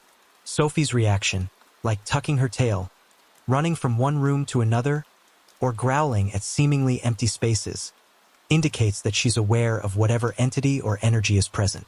Dogs are known for their heightened sensitivity to energies, especially when it comes to paranormal phenomena. It could very well be that this entity is not just mimicking her but also causing her discomfort, as you've observed her sudden anxious behavior and reluctance to stay in certain areas. The unexplained noises you both hear, like multiple Sophie-like sounds in the middle of the night, also raise more questions. It's interesting that these noises have persisted over time, though they have reduced in frequency. This could suggest that whatever entity is in your home becomes more active or powerful at certain times. When you mentioned hearing Sophie's bark at the door, only to find her much farther away moments later, it's as though this entity is trying to play tricks or confuse you. It might not be malevolent in nature, but it's certainly interacting with both Sophie and your surroundings in a way that disrupts your normal routine. In terms of what this entity could be and why it's interacting with Sophie in such a way, it's hard to say definitively. However, if the entity is manifesting as Sophie's doppelganger, it could be part of the overall haunting or energy in your house. Doppelganger experiences can sometimes be linked to energy imprints in a home or even spirits playing tricks, mimicking the living to draw attention. Since your attempts to verbally address the entity and ask it to leave Sophie alone haven't seemed to work, you might want to explore other ways of setting boundaries with the spirit. This could involve a spiritual cleansing of the house, setting up protective symbols, or even consulting a paranormal expert if the activity intensifies. Sophie's well-being is clearly affected by whatever is present in the house, and animals can be more vulnerable to this kind of energy. If you continue to notice Sophie being bothered or frightened, it may be worth doing a deeper investigation to protect both her and your home. What you're dealing with certainly seems paranormal, and with Sophie being alone for extended periods, she could be more exposed to the energy or presence when you're not around. Whatever it is, it seems like it's drawn to her for some reason. I hope you're able to find a solution that brings peace to your household and, most importantly, to Sophie. It sounds like Mr. Winfred was an unusual and rather mysterious visitor, especially with the way he appeared and disappeared so quietly and suddenly. The repeated sightings in your peripheral vision, combined with the feelings of awareness but no direct sense of threat, suggest that this entity or presence might have been more of an observer than an intruder. The fact that it didn't feel hostile or menacing but just seemed to be watching is intriguing, and it aligns with many descriptions of shadow figures or entities that appear briefly and fade away when noticed. Your theory about not looking directly at it makes sense, as many people who encounter paranormal phenomena report similar experiences where looking at these entities head-on causes them to vanish. It seems like the presence of Mr. Winfred was more of a curious, non-interfering figure, which adds a whole new layer to the encounter. His stature and the way you described his posture, tall, rigid, dressed in black, brings to mind something more formal or even authoritative, as if he was observing without intent to communicate or engage, at least not yet. It's interesting that this figure never returned after that day. It makes one wonder if there was a specific reason for his appearance that day, perhaps tied to something in the house, the land, or even your own energy while working on your projects. Sometimes these entities seem to show up for no obvious reason but leave a lasting impression, much like how Mr. Winfred did with you. Even though he hasn't returned, it might be worth keeping an eye out for any subtle changes or signs in your environment. Whether he was connected to the history of the land, the energy around you, or simply passing through, your openness to these experiences likely makes you more attuned to them than others. It's always fascinating to hear how such encounters shape people's lives and homes. It all started when I found this house on Craigslist.